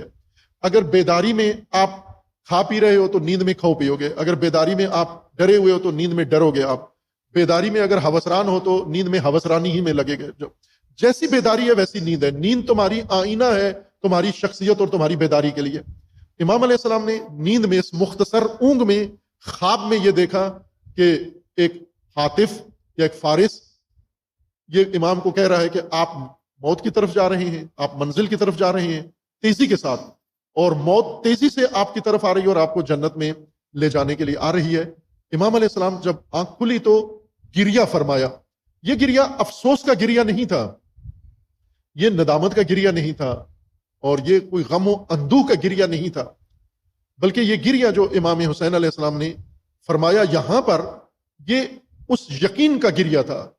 جس طرح قرآن کریم نے یقین کے اثرات قرآن میں فرمائے ہیں کہ کلا لو تعلمون علم الیقین، اگر تمہیں یقین ہو جائے تو پھر کیا نتیجہ نکلے گا؟ لترون الجحیم، پھر آپ حقائق آخرت کو، قیامت کو آج دیکھو گے، اس دنیا میں، اس زندگی میں دیکھ لو گے، قیامت کا منظر اپنی آنکھوں سے دیکھو گے اگر یقین ہو جائے تو، اس دنیا میں دیکھو گے تو۔ اور اس طرح قرآن نے یقین کے اور بہت سارے اثرات بیان کیے ہیں۔ ہم نے یقین کی جگہ بہت ساری چیزیں متبادل، آلٹرنیٹ یقین کا محنت کر کے علماء نے یہ کام کیا ہے۔ یہ اشارتاً ہم نے پہلے یہ بات کی ہے، یہاں بھی اشارہ ہی ہو سکے گا، لیکن اس بات کو زیادہ وضاحت کی ضرورت ہے۔ طلاب کے لیے ہم نے وضاحت کی ہے، لیکن طلاب امتحان کے لیے سب کچھ پڑھتے ہیں، دین عمل کے لیے نہیں پڑھتے، امتحان کے لیے پڑھتے ہیں، اور امتحان پاس کر کے وہ سمجھتے ہیں کہ دین کا حق ادا ہو گیا، دین کتابوں میں یہ ہم نے امتحان پاس کیا، ڈگری لی اور آگے چلے گئے ہم۔ کوئی ضابطہ، کوئی اصول پکڑ کے زندگی کا، اس کو اپنی زندگی کا قانون نہیں بناتے، اس کے اوپر زندگی گزارنا شروع نہیں کرتے، بس معلومات لیتے ہیں، انفارمیشن لیتے ہیں، امتحان پاس کرتے ہیں، سمجھتے ہیں میں نے سارا کچھ سمجھ لیا ہے۔ اور وہ یہ ہے عزیزان کہ جو دینی نصاب ہے اس کے اندر یہ بحث ہے قطع، یقین اور ظن کی، بہت مفصل اور بڑی خوبصورت بات ہمارے علماء نے کی ہے، خصوصاً علماء امامیہ نے، شیعہ علماء نے، نجف کے علماء نے، قم کے علماء نے، اور عمریں لگائی ہیں، 70 سال ایک عالم نے اس موضوع پر زندگی لگائی ہے اور وقت دیا ہے اس کو، اور پھر یہ موضوع اتنا پختہ کیا ہے۔ اور وہ یہ ہے کہ آج موجودہ زمانے میں مومنین کو، مسلمان کو، مومن کو اللہ کے احکام کے بارے میں علم و یقین حاصل ہونے کا ممکن ہے کہ آج ایک مومن احکام الہیہ کے بارے میں قطع و یقین پیدا کر سکے۔ علماء نے محنت کر کے ثابت کیا کہ ناممکن ہے، باب علم بند ہو گیا ہے۔ ادھر سے کہتے ہیں کہ رسول اللہ نے فرمایا نا مدینۃ العلم و علی بابھا، لیکن ادھر سے یہ بھی ثابت کر دیتے ہیں کہ دروازہ علم امت کے لیے، آج کی نسل کے لیے، معصومین کے زمانے کے بعد کے لوگوں کے لیے علم کا دروازہ بند کر دیا گیا ہے، یقین کا دروازہ بند کر دیا گیا ہے، قطع کا دروازہ بند کر دیا گیا ہے۔ اب کیا کریں پھر؟ دین چھوڑ دیں؟ یقین تو نہیں ہو سکتا، علم حاصل نہیں ہو سکتا۔ تو انہوں نے کہا نہیں، اس کا متبادل ہے، اور وہ ہے گمان، ظن، کہ چونکہ ان کا یہ کہنا ہے کہ قرآن پڑھنے سے بھی یقین حاصل نہیں ہوتا، روایات سے بھی یقین حاصل نہیں ہوتا، اور عقل سے یقین حاصل ہوتا ہے، لیکن عقل کو کوئی مداخلت کا حق ہی نہیں ہے دین میں، حکم الہی میں۔ لہذا مجموعی طور پر کئی سالوں کی بحث کر کے یہ نتیجہ لیتے ہیں کہ دروازہ علم بند ہے۔ ایک کئی 100 صفوں کا چیپٹر ایک بنایا ہے انہوں نے، انسداد علم۔ انسداد علم، ایک زمانے میں یہ کتابیں پڑھائی جاتی تھی، ابھی نہیں پڑھائی جاتی، ابھی صرف اس کا حوالہ دیا جاتا ہے۔ انسداد باب علم، کہ باب علم، دین سمجھنے کے لیے علم کا دروازہ، یقین کا، قطع و جزم کا دروازہ بند ہے۔ پھر کیا کریں؟ دین چھوڑ دیں؟ نہ، دین بھی نہیں چھوڑنا، بلکہ ظن کے ذریعے دین حاصل کرو۔ ظن کیا ہوتا ہے؟ زوئے کے ساتھ ظن ہوتا ہے گمان، یعنی آپ کو یقین اور علم نہیں ہے، لیکن زیادہ قوی احتمال ہے کہ حکم خدا یہ ہو، ایک احتمال ضعیف ہے کہ ایسا نہ ہو، ممکن ہے یہ حکم خدا نہ ہو، جو مجھے بتایا جا رہا ہے، جس پر میں عمل کر رہا ہوں، یہ ممکن ہے اللہ کا حکم نہ ہو، لیکن قوی گمان ہے کہ ہوگا، یہی اللہ کا حکم ہے۔ بس اسی کو علم کا جانشین قرار دیا گیا ہے، قائم مقام علم ہے، یہ امارہ ہے۔ امارہ یعنی علم کی جگہ پر جو ظنی دلیل، جو انسان کو گمان دین کے بارے میں پیدا کرے، بس اسی پر اکتفا کرو۔ کل سرمایہ و متاع دین کا وہ یہ گمانات ہیں۔ اور پھر اس کے لیے آگے بات کی کہ کس کس چیز سے اب ہمیں گمان حاصل ہوتا ہے، کون کون سی دلیلیں ہیں۔ ظہور کی بات کی ہے انہوں نے، حجیت ظہور، حجیت خبر، حجیت روایت، حجیت اجماع، یہ سب ظنی دلیلیں ہیں، اور انہی سے اب دین حاصل کرو۔ کیا یہ دلیلیں جو کچھ ہمیں دین بتاتی ہیں وہ واقعاً دین ہے؟ کہا نہ، احتمال ہے ایسے نہ ہو، لیکن قوی احتمال ہے کہ ایسا ہی ہوگا، اس لیے آپ اسی کو مان لو، علم کی جگہ اس کو مان لو۔ یہ محنت کی علماء نے کہ علم کا، یقین کا دروازہ بند ہے۔ لیکن جب ہم قرآن کو دیکھیں تو قرآن انسان کے لیے، مومن کے لیے، یقین سے نیچے کسی بات پر راضی نہیں ہے۔ آپ کو دین میں، عقیدے میں اور عمل میں اور حکم خدا میں یقین ہی حاصل کرنا ہے۔ اور یہ کیسے ممکن ہے کہ معمور یقین پہ کریں اور یقین کا دروازہ بند کر دیں آپ؟ یہ تو ناممکن ہے اور نامعقول ہے۔ بس یقین کا دروازہ کھلا ہے، علم و قطع کا دروازہ کھلا ہے، اور جزم کا دروازہ کھلا ہے، اور آپ کے پاس راستہ بھی ہے اس یقین تک پہنچنے کا۔ اگر اس راستے کو آپ اختیار کرو تو آپ کے پاس راستہ موجود ہے۔ جیسے آپ علوم میں دیکھتے ہو، سائنس میں دیکھتے ہو کہ وہ علم و یقین کا راستہ کھلا ہے، سائنس میں علم و یقین حاصل کرتے ہیں، پھر اس کے اوپر بنیاد رکھتے ہیں۔ اسی طرح ریاضیات میں، فلسفہ میں، علوم میں علم کا راستہ کھلا ہے۔ دین میں کا مشورہ دیا گیا یا رائے دی گئی کہ دین علم کا راستہ بند ہے، کھلا ہے۔ علم کا راستہ کھلا ہوا ہے دین کے اندر، بند نہیں ہے عزیزان۔ اور علم اگر نہ ہو، یقین نہ ہو، قاطعیت پیدا نہیں ہوتی، ایمان ہی تشکیل نہیں پاتا۔ ایمان یعنی وہ ٹھوس حالت انسان کی، ایک حقیقت کے اوپر بھروسہ کرنا، انحصار کرنا، اطمینان۔ ایمان کے لفظ کے اندر اطمینان و یقین شامل ہے، کہ یہ یقین اگر نہ ہو تو ایمان ہی پیدا نہیں ہوتا۔ اب اللہ پر ایمان رکھو تو یقین ہوگا تو ایمان آئے گا، رسول اللہ کی رسالت پر ایمان ہو، یقین ہوگا تو ایمان آئے گا، امامت پر یقین ہوگا تو ایمان آئے گا، اور اسی طرح احکام الہی پہ یقین ہوگا تو ایمان آئے گا۔ لیکن اگر آپ گمانات کو یقین کی جگہ رکھو گے تو پھر جہاں امامت نہیں نظر آتی آپ جمہوریت بھی اختیار کر لیتے ہو، کیوں کہ احتمال تو ہے کہ یہ بھی ایک ٹھیک راستہ ہو۔ یہ اس گمان نے ہمیں متزلزل کیا ہے۔ اگر یقین ہوتا تو امامت سے دستبردار نہ ہوتے، امامت کے اوپر قائم رہتے، جس طرح سید الشہداء علیہ الصلوۃ والسلام اپنے فیصلے پر، اس راہ کے قطعی ہونے پر، اس راہ کے صحیح ہونے پر امام حسین علیہ السلام کا ایمان تھا، جس طرح اللہ نے قرآن میں فرمایا کہ اس نبی کا ما انزل اللہ پر ایمان ہے۔ یہ ایمان پہلا قدم ہے، یہ بنیادی قدم ہے۔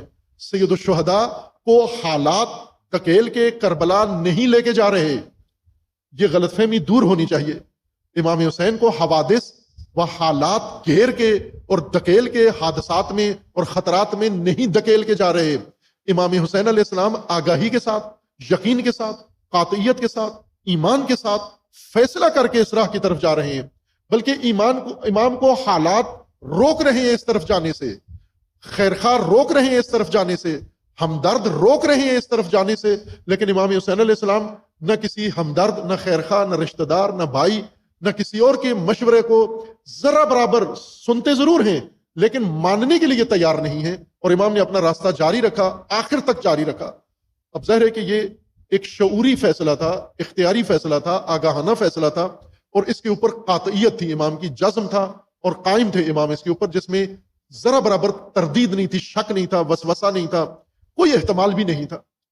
اس وجہ سے جب انسان بیداری میں اس کیفیت میں ہو، اور اب وہ منظر بیداری میں بھی نظر آ رہا ہے کہ ہم موت کی طرف جا رہے ہیں، چونکہ مکہ سے نکلتے ہوئے امام نے فرمایا تھا کہ ہم موت کی طرف، شہادت کی طرف جا رہے ہیں. بلکہ یہ حدیث جو کل بھی آپ کی خدمت میں پڑھی ہے، بنو ہاشم کے نام امام نے جو وصیت نکلی تو یہ فرمایا جو میرے ساتھ آئے گا وہ شہید ہو جائے گا.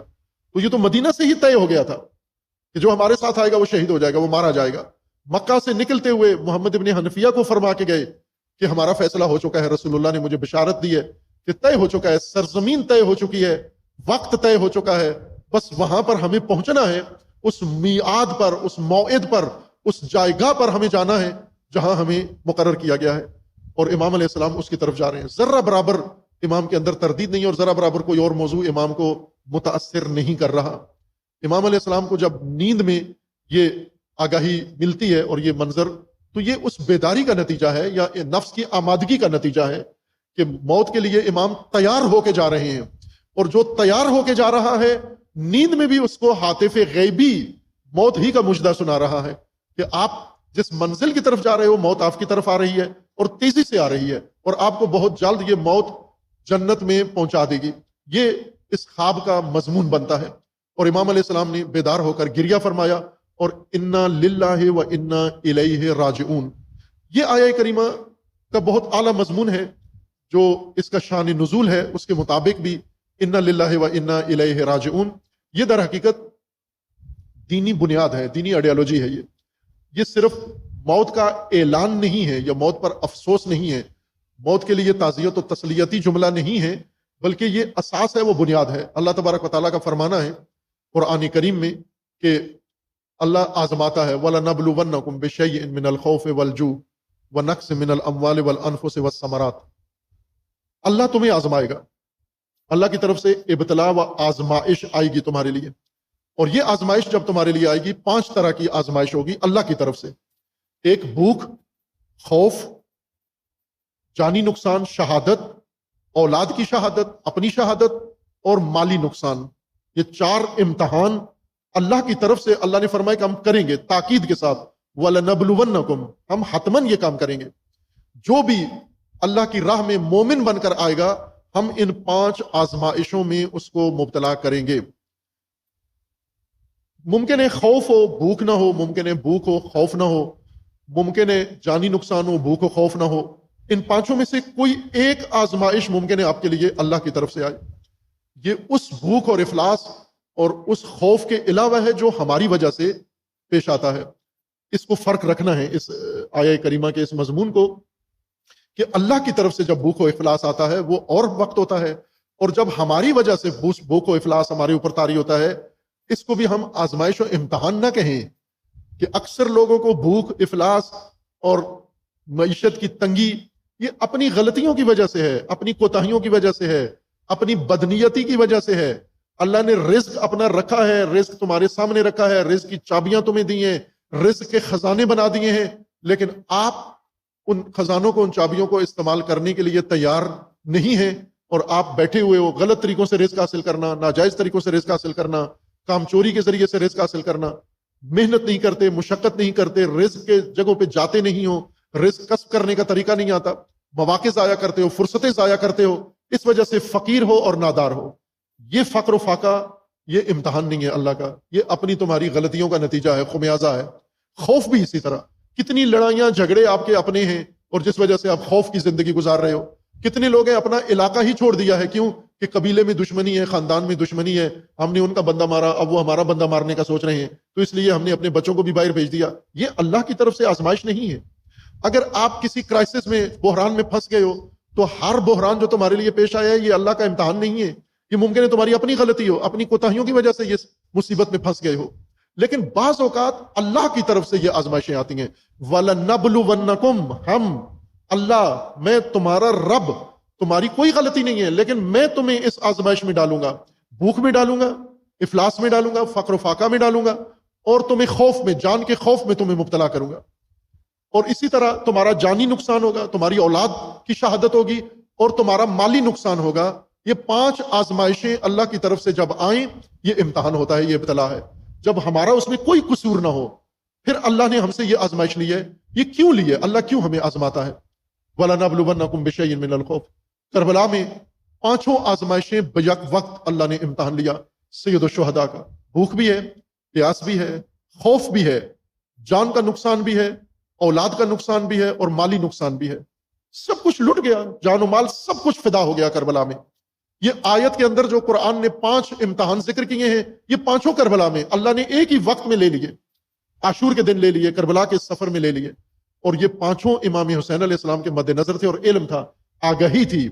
کس لیے تھے یہ امتحان؟ کس لیے ہے؟ اللہ تبارک و تعالیٰ کا فرمانا ہے وَبَشِّرِ الصَّابِرِينَ الَّذِينَ إِذَا أَصَابَتْهُمْ مُصِيبَةٌ قَالُوا إِنَّا لِلَّهِ وَإِنَّا إِلَيْهِ راجعون. یہ 5 آزمائشیں اس لیے ہم لیتے ہیں چونکہ آپ کو صابر بنا دیں. یہ صبر کا میدان ہے. صابر، اللہ کو صابر چاہیے. دین کو جو لشکر چاہیے، امت چاہیے، امت صابر چاہیے. صابر، اردو والے صابر تو ہم ہیں.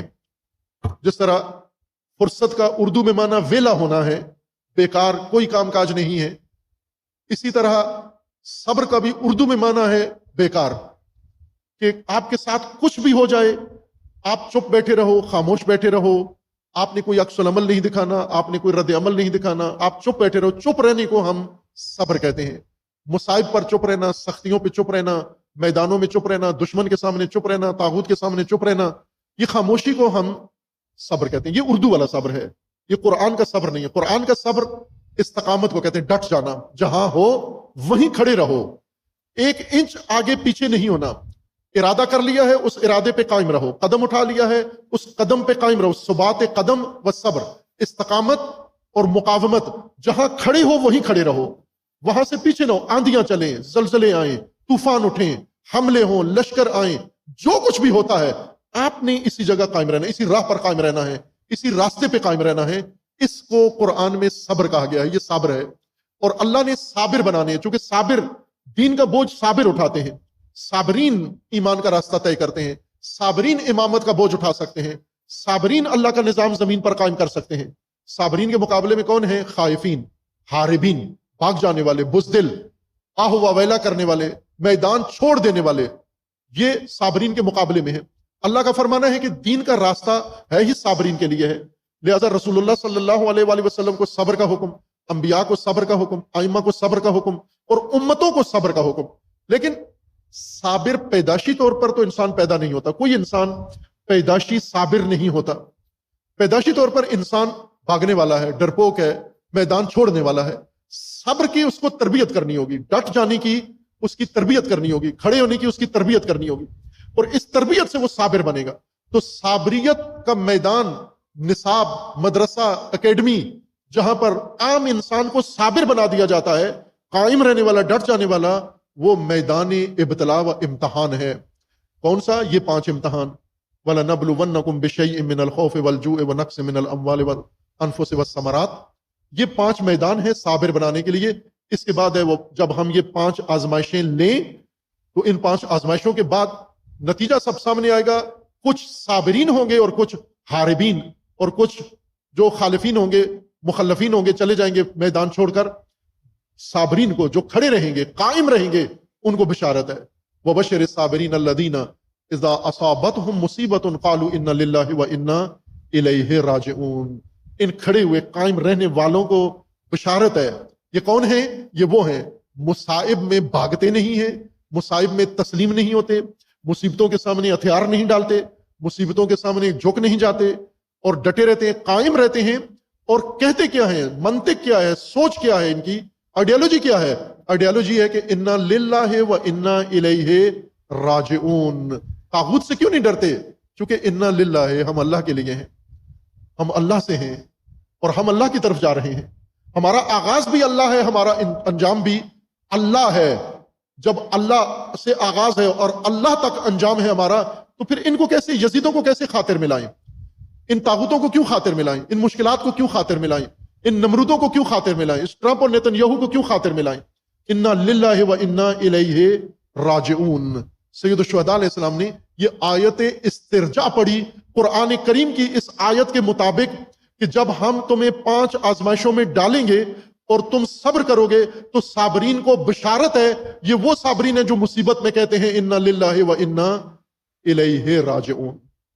اس لیے سید الشہداء نے جب حالت منامیہ میں، اس حالت شہودیہ میں، اس حالت اشراقیہ میں امام علیہ السلام نے الہام سے، یہ امام کو خبر ملی کہ ہم موت کی طرف جا رہے ہیں اور موت بہت قریب ہمارے آ گئی ہے، اس وقت امام علیہ السلام نے روتے ہوئے یہ بشارت دریافت کی، اور یہ گریہ اس بشارت کے نتیجے میں تھا جو اللہ تبارک و تعالیٰ کی طرف سے یہاں پر اس ہاتف غیبی کے ذریعے امام کو الہام ہوا اور فرمایا انا للہ و انا الیہ راجعون۔ یہ آیہ کریمہ دین کی بنیاد ہے، اصل جہان بینی ہے، یہ مومن کی ہستی شناسی ہے۔ انا للہ و انا الیہ راجعون صرف قبرستان کی آیت نہیں ہے، مردوں پر پڑھنے والی آیت نہیں ہے، بلکہ صابروں کا نعرہ ہے، یہ استقامت دکھانے والوں کا نعرہ ہے۔ یہ امام حسین علیہ السلام نے کیوں یہ نعرہ لگایا انا للہ و انا الیہ راجعون؟ نہ کہ موت کے اوپر، کہ موت آنے والی ہے اور یہ آیت موت ہے، یہ آیت استقامت و صبر کی علامت ہے۔ الذین اذا اصابتہم مصیبۃ قالوا انا للہ و انا الیہ راجعون۔ مصیبتیں کیوں آسان ہو جاتی ہیں صابرین کے لیے؟ مصیبت میں بھی قائم رہتے ہیں۔ اپنے آپ کو آزماؤ، کتنی مصیبتوں میں آپ قائم رہتے ہو؟ کتنی مصیبتوں میں چھوٹی چھوٹی تکلیفیں ہمیں ہوتی ہیں، سر میں درد ہوتا ہے کرانا شروع کر دیتے ہو، گلے میں درد ہوتا ہے کرانا شروع کر دیتے ہو، لیٹ جاتے ہو، تھوڑا سا انگلی میں درد ہوتا ہے ہائے ہائے کرنا شروع کر دیتے ہو۔ مصائب، مصیبتیں، سختیاں جھیلنا، سختی میں، سختی کی حالت میں نارمل رہو، اس طرح سے رہو کہ آپ کے ساتھی کو پتہ بھی نہ چلے کہ آپ اتنی سختی میں گرفتار ہو، آپ اتنی مشکل میں گرفتار ہو۔ اپنے موبائل کے اوپر ساری دنیا کو بتا دیا ہے کہ آپ کے گھر میں دانے نہیں ہیں، ساری دنیا کو بتا دیا ہے کہ آپ کے پاس پیسے نہیں ہیں، ساری دنیا کو بتا دیا ہے کہ آج آپ کی طبیعت ناساز ہے، خراب، پوسٹ بنا کے چڑھا دی ساری دنیا تاکہ آپ کو تعزیت کریں، پوچھیں جی کیا حال ہے۔ اب یہ مصیبت کے اندر یہ صبر نہیں ہے، یہ تو استقامت نہیں ہے۔ مصیبت جھیلو، مصیبت برداشت کرو، مصیبت کو تحمل کرو، اور مصیبت کی تحمل کا مطلب یہ نہیں کہ مصیبت کو دور کرنے کے لیے کوئی چارہ جوئی نہ کرو، مصیبت آئے تو صبر کرو، مصیبت ختم کرنے کا راستہ صبر ہے۔ مصیبت کے سامنے ڈٹ جاؤ، مصیبت کے سامنے کھڑے ہو جاؤ اور قائم رہو، اپنا ہدف نہ بدلو، اپنا ارادہ نہ بدلو اور اپنا فیصلہ نہ بدلو۔ آپ نے کسی کے ساتھ بیٹھ کر فیصلہ کیا کہ جی کل ہم آئیں گے، جب آنے کا وقت ہوا پوچھا کیوں نہیں آئے؟ طبیعت خراب ہے میری۔ وہ طبیعت کی خرابی مصیبت ہے، اس مصیبت نے وعدہ آپ سے چھڑوا دیا، اس مصیبت نے ایک آپ کا عہد توڑوا دیا آپ سے، اس مصیبت نے فیصلہ ہی بدلوا دیا، ایک چھوٹی سی تکلیف نے، سر میں درد ہوا، دانت میں درد ہوا، پیٹ میں درد ہوا، اتنی سی بات نے آپ سے اتنا بڑا ارادہ تبدیل کروا دیا، اتنا بڑا فیصلہ آپ نے چھوڑ دیا ایک معمولی سے تکلیف سے، جسمانی تکلیف سے۔ صابر نہیں ہو، اداکار ہو، پھر مصیبتوں کے اندر ڈھیر ہو جاتے ہو، آپ اللہ کے دین کا کوئی کام کرنے کے قابل نہیں ہو۔ جس طرح پاکستان کی فوج ہے اور طاقتور فوج ہے، یہ فوج، وہ ایک لطیفہ ہے کہ جو سنا ہوا ہے آپ نے کہ پاکستان کا نہیں ہے، ویسے بنا ہوا لطیفہ ہے کہ جنگ شروع ہوئی اور جنگ کے زمانے میں نفری کم پڑ گئی تو انہوں نے کہا کہ سارے قوموں کو بھرتی کیا جائے۔ کچھ قوموں سے جنگیں معاف ہیں، انہوں نے کہا کہ مراسیوں کو بھی فوج میں نہیں لیا جاتا تھا کہ یہ اور خدمت زیادہ کرتے ہیں تو ان سے جنگ معاف ہے، لیکن نفری کم ہوئی، کمانڈر نے کہا کہ ان کو بھی فوج میں بھرتی کرو، تو چلے گئے بھرتی والے ان کے پاس جا کر کہا جی کہ ضرورت پڑ گئی ہے اور اب آپ کے، تو انہوں نے کہا کہ اچھا یہ اگر یہ ہو گیا ہے کہ نوبت اور باری ہماری آ گئی ہے، ہمارے بغیر جنگ نہیں آگے جاری رہ سکتی، تو بہتر ہے صلح کر لو، آپ تسلیم ہو جاؤ اگر ہم سے جنگ لڑوانی ہے۔ عزیزان من، اللہ نے دین کا میدان کھولا ہے تو دین کے میدانی لوگ بھی تیار کیے ہیں، ان کے لیے میدانی ٹریننگ بھی رکھی ہے. اگر فوج کے اندر ایک سپاہی یا جرنیل یا کوئی بھی افسر ہو، جیسا ابھی دہشت گردی کے خلاف جنگ ہے، بلوچستان میں خطرات ہیں، خیبر پختونخوا میں، افغانستان کی طرف خطرات ہیں، پاکستان کی فوج کسی افسر کو یا سپاہی کو جب بھی کہے کہ آپ نے وزیرستان جانا ہے، وہ کہے میرے پیٹ میں درد ہے، پہلے کہے میں آؤں گا، رات کو کہے میں آؤں گا، صبح میسج کر دیجیے میرے پیٹ میں درد ہے. تو کیا فوج اس کو تنخواہ دے گی کہ جو جنگ کے وقت اس کے پیٹ میں درد ہو جاتا ہے وہ کدھر؟ فوج میں تو نہیں رکھیں گے. اللہ کا بھی یہی قانون ہے، اللہ کا بھی یہی ضابطہ ہے کہ ضرورت کے وقت جب میدان سجتا ہے، جب میدان آتا ہے، آزمائش کا میدان آتا ہے، وہاں پر اگر کسی کو کوئی رکاوٹ پیش آ جاتی ہے، بہانہ کرتا ہے، تو اللہ کے نزدیک میدان سے باہر کر دیا جاتا ہے. تم انفٹ ہو، اس بوجھ کو اٹھانے والے نہیں ہو، تم صابر نہیں ہو. امام حسین علیہ السلام نے میدان کھولا، دعوت دی. مکہ کے حاجی نہیں آئے، مدینہ کے مجاور بھی نہیں آئے، بصرہ کے تاجر بھی نہیں آئے، کوفہ کے سارے لیڈر اور عوام بھی نہیں آئے، کوئی بھی نہیں آیا. کیوں؟ یہی تو بڑی کمزوری تھی ان کے اندر، صبر نہیں تھا، استقامت نہیں تھی، جرت نہیں تھی ان کے اندر، فیصلے پہ قائم نہیں رہ سکے. صابرین نہیں ہیں. جب صابرین نہیں ہیں، کیوں نہیں ہیں؟ چونکہ ان کی زندگی کا مطمع نظر، ان کی زندگی کا مقصد انا للہ و انا الیہ راجعون نہیں ہے. یہ اللہ کے لیے نہیں ہے اور یہ اللہ کی طرف نہیں جا رہے ہیں. اگر اللہ کے لیے ہوتے، اللہ کی طرف جا رہے ہوتے، تو پھر انہیں موت کی خبر بشارت نظر آتی ہے، کیونکہ ہم اللہ کے لیے ہیں اور ہم اللہ کی طرف جا رہے ہیں. آزمائشوں کے ذریعے انسان کو صابر بنانا ہے، اور صابر وہ ہیں جنہوں نے میدان میں قیام کر کے اللہ کے دین کو بچانا ہے اور اللہ کا نظام جنہوں نے قائم کرنا ہے. امام اس اعلیٰ صفت کا مالک ہے، امام اور رہبر اس قاطعیت کا مالک ہے کہ فیصلہ اور فیصلے کے اوپر قائم رہنا. اس لیے امام حسین علیہ الصلوۃ والسلام جب بیداری میں بھی پتا ہے مکہ میں مشورے دے رہے ہیں، مدینہ میں مشورے دے رہے ہیں، ہر مشورے کے مقابلے میں امام حسین علیہ السلام کا ایک ہی جواب ہے، ایک ہی موقف ہے، یہی انا للہ و انا الیہ راجعون. یہ صابر ہیں، یہ صبر کا پہاڑ ہیں، یہ صبر و استقامت کا کوہ استوار ہیں. یہ امام علیہ السلام نے حضرت علی اکبر کے سوال پر کہ بابا جان آپ روئے کیوں ہیں اور آپ نے آیت استرجاع کیوں تلاوت فرمائی ہے، امام علیہ السلام نے بتا دیا کہ میں نے حالت نوم میں یہ بشارت سنی ہے. اب یہ تو طے فیصلہ تھا، یوں نہیں تھا کہ امام علیہ السلام کو یہاں آ کر اچانک، یعنی امام جا رہے تھے تخت پہ بیٹھنے کے لیے اور یہ گھوڑا سوار کہہ رہا ہے کہ آپ تو موت کی طرف جا رہے ہیں، اور امام کہہ رہے ہوں کہ ہائے افسوس، ہم تو کسی اور مقصد کے لیے آئے تھے اور جا کسی اور مقصد کے لیے رہے ہیں. جس مقصد تک جا رہے تھے اسی مقصد کو جو بیداری میں ذہن میں حاوی تھا وہی نیند کے اندر اور حالت منامیہ میں اللہ نے دکھا دیا، اور امام نے اپنا پختہ ارادہ ظاہر کر دیا. اسی منزل پر جہاں اونگ سے پہلے یا نیند سے پہلے منزل سالبیہ پر جب یہ دو کوفی عبداللہ ابن سلیم اور مزری ابن مشمعل، ان دونوں نے جب امام کو آ کر اس تیسرے کوفی سے سنی ہوئی خبر بتائی شہادت حضرت مسلم وہانی ابن عروہ کی، تو اس وقت بھی امام علیہ السلام نے اسی منزل سالبیہ پر اور اس ماجرا سے پہلے وہیں پر فرمایا انا للہ و انا الیہ راجعون.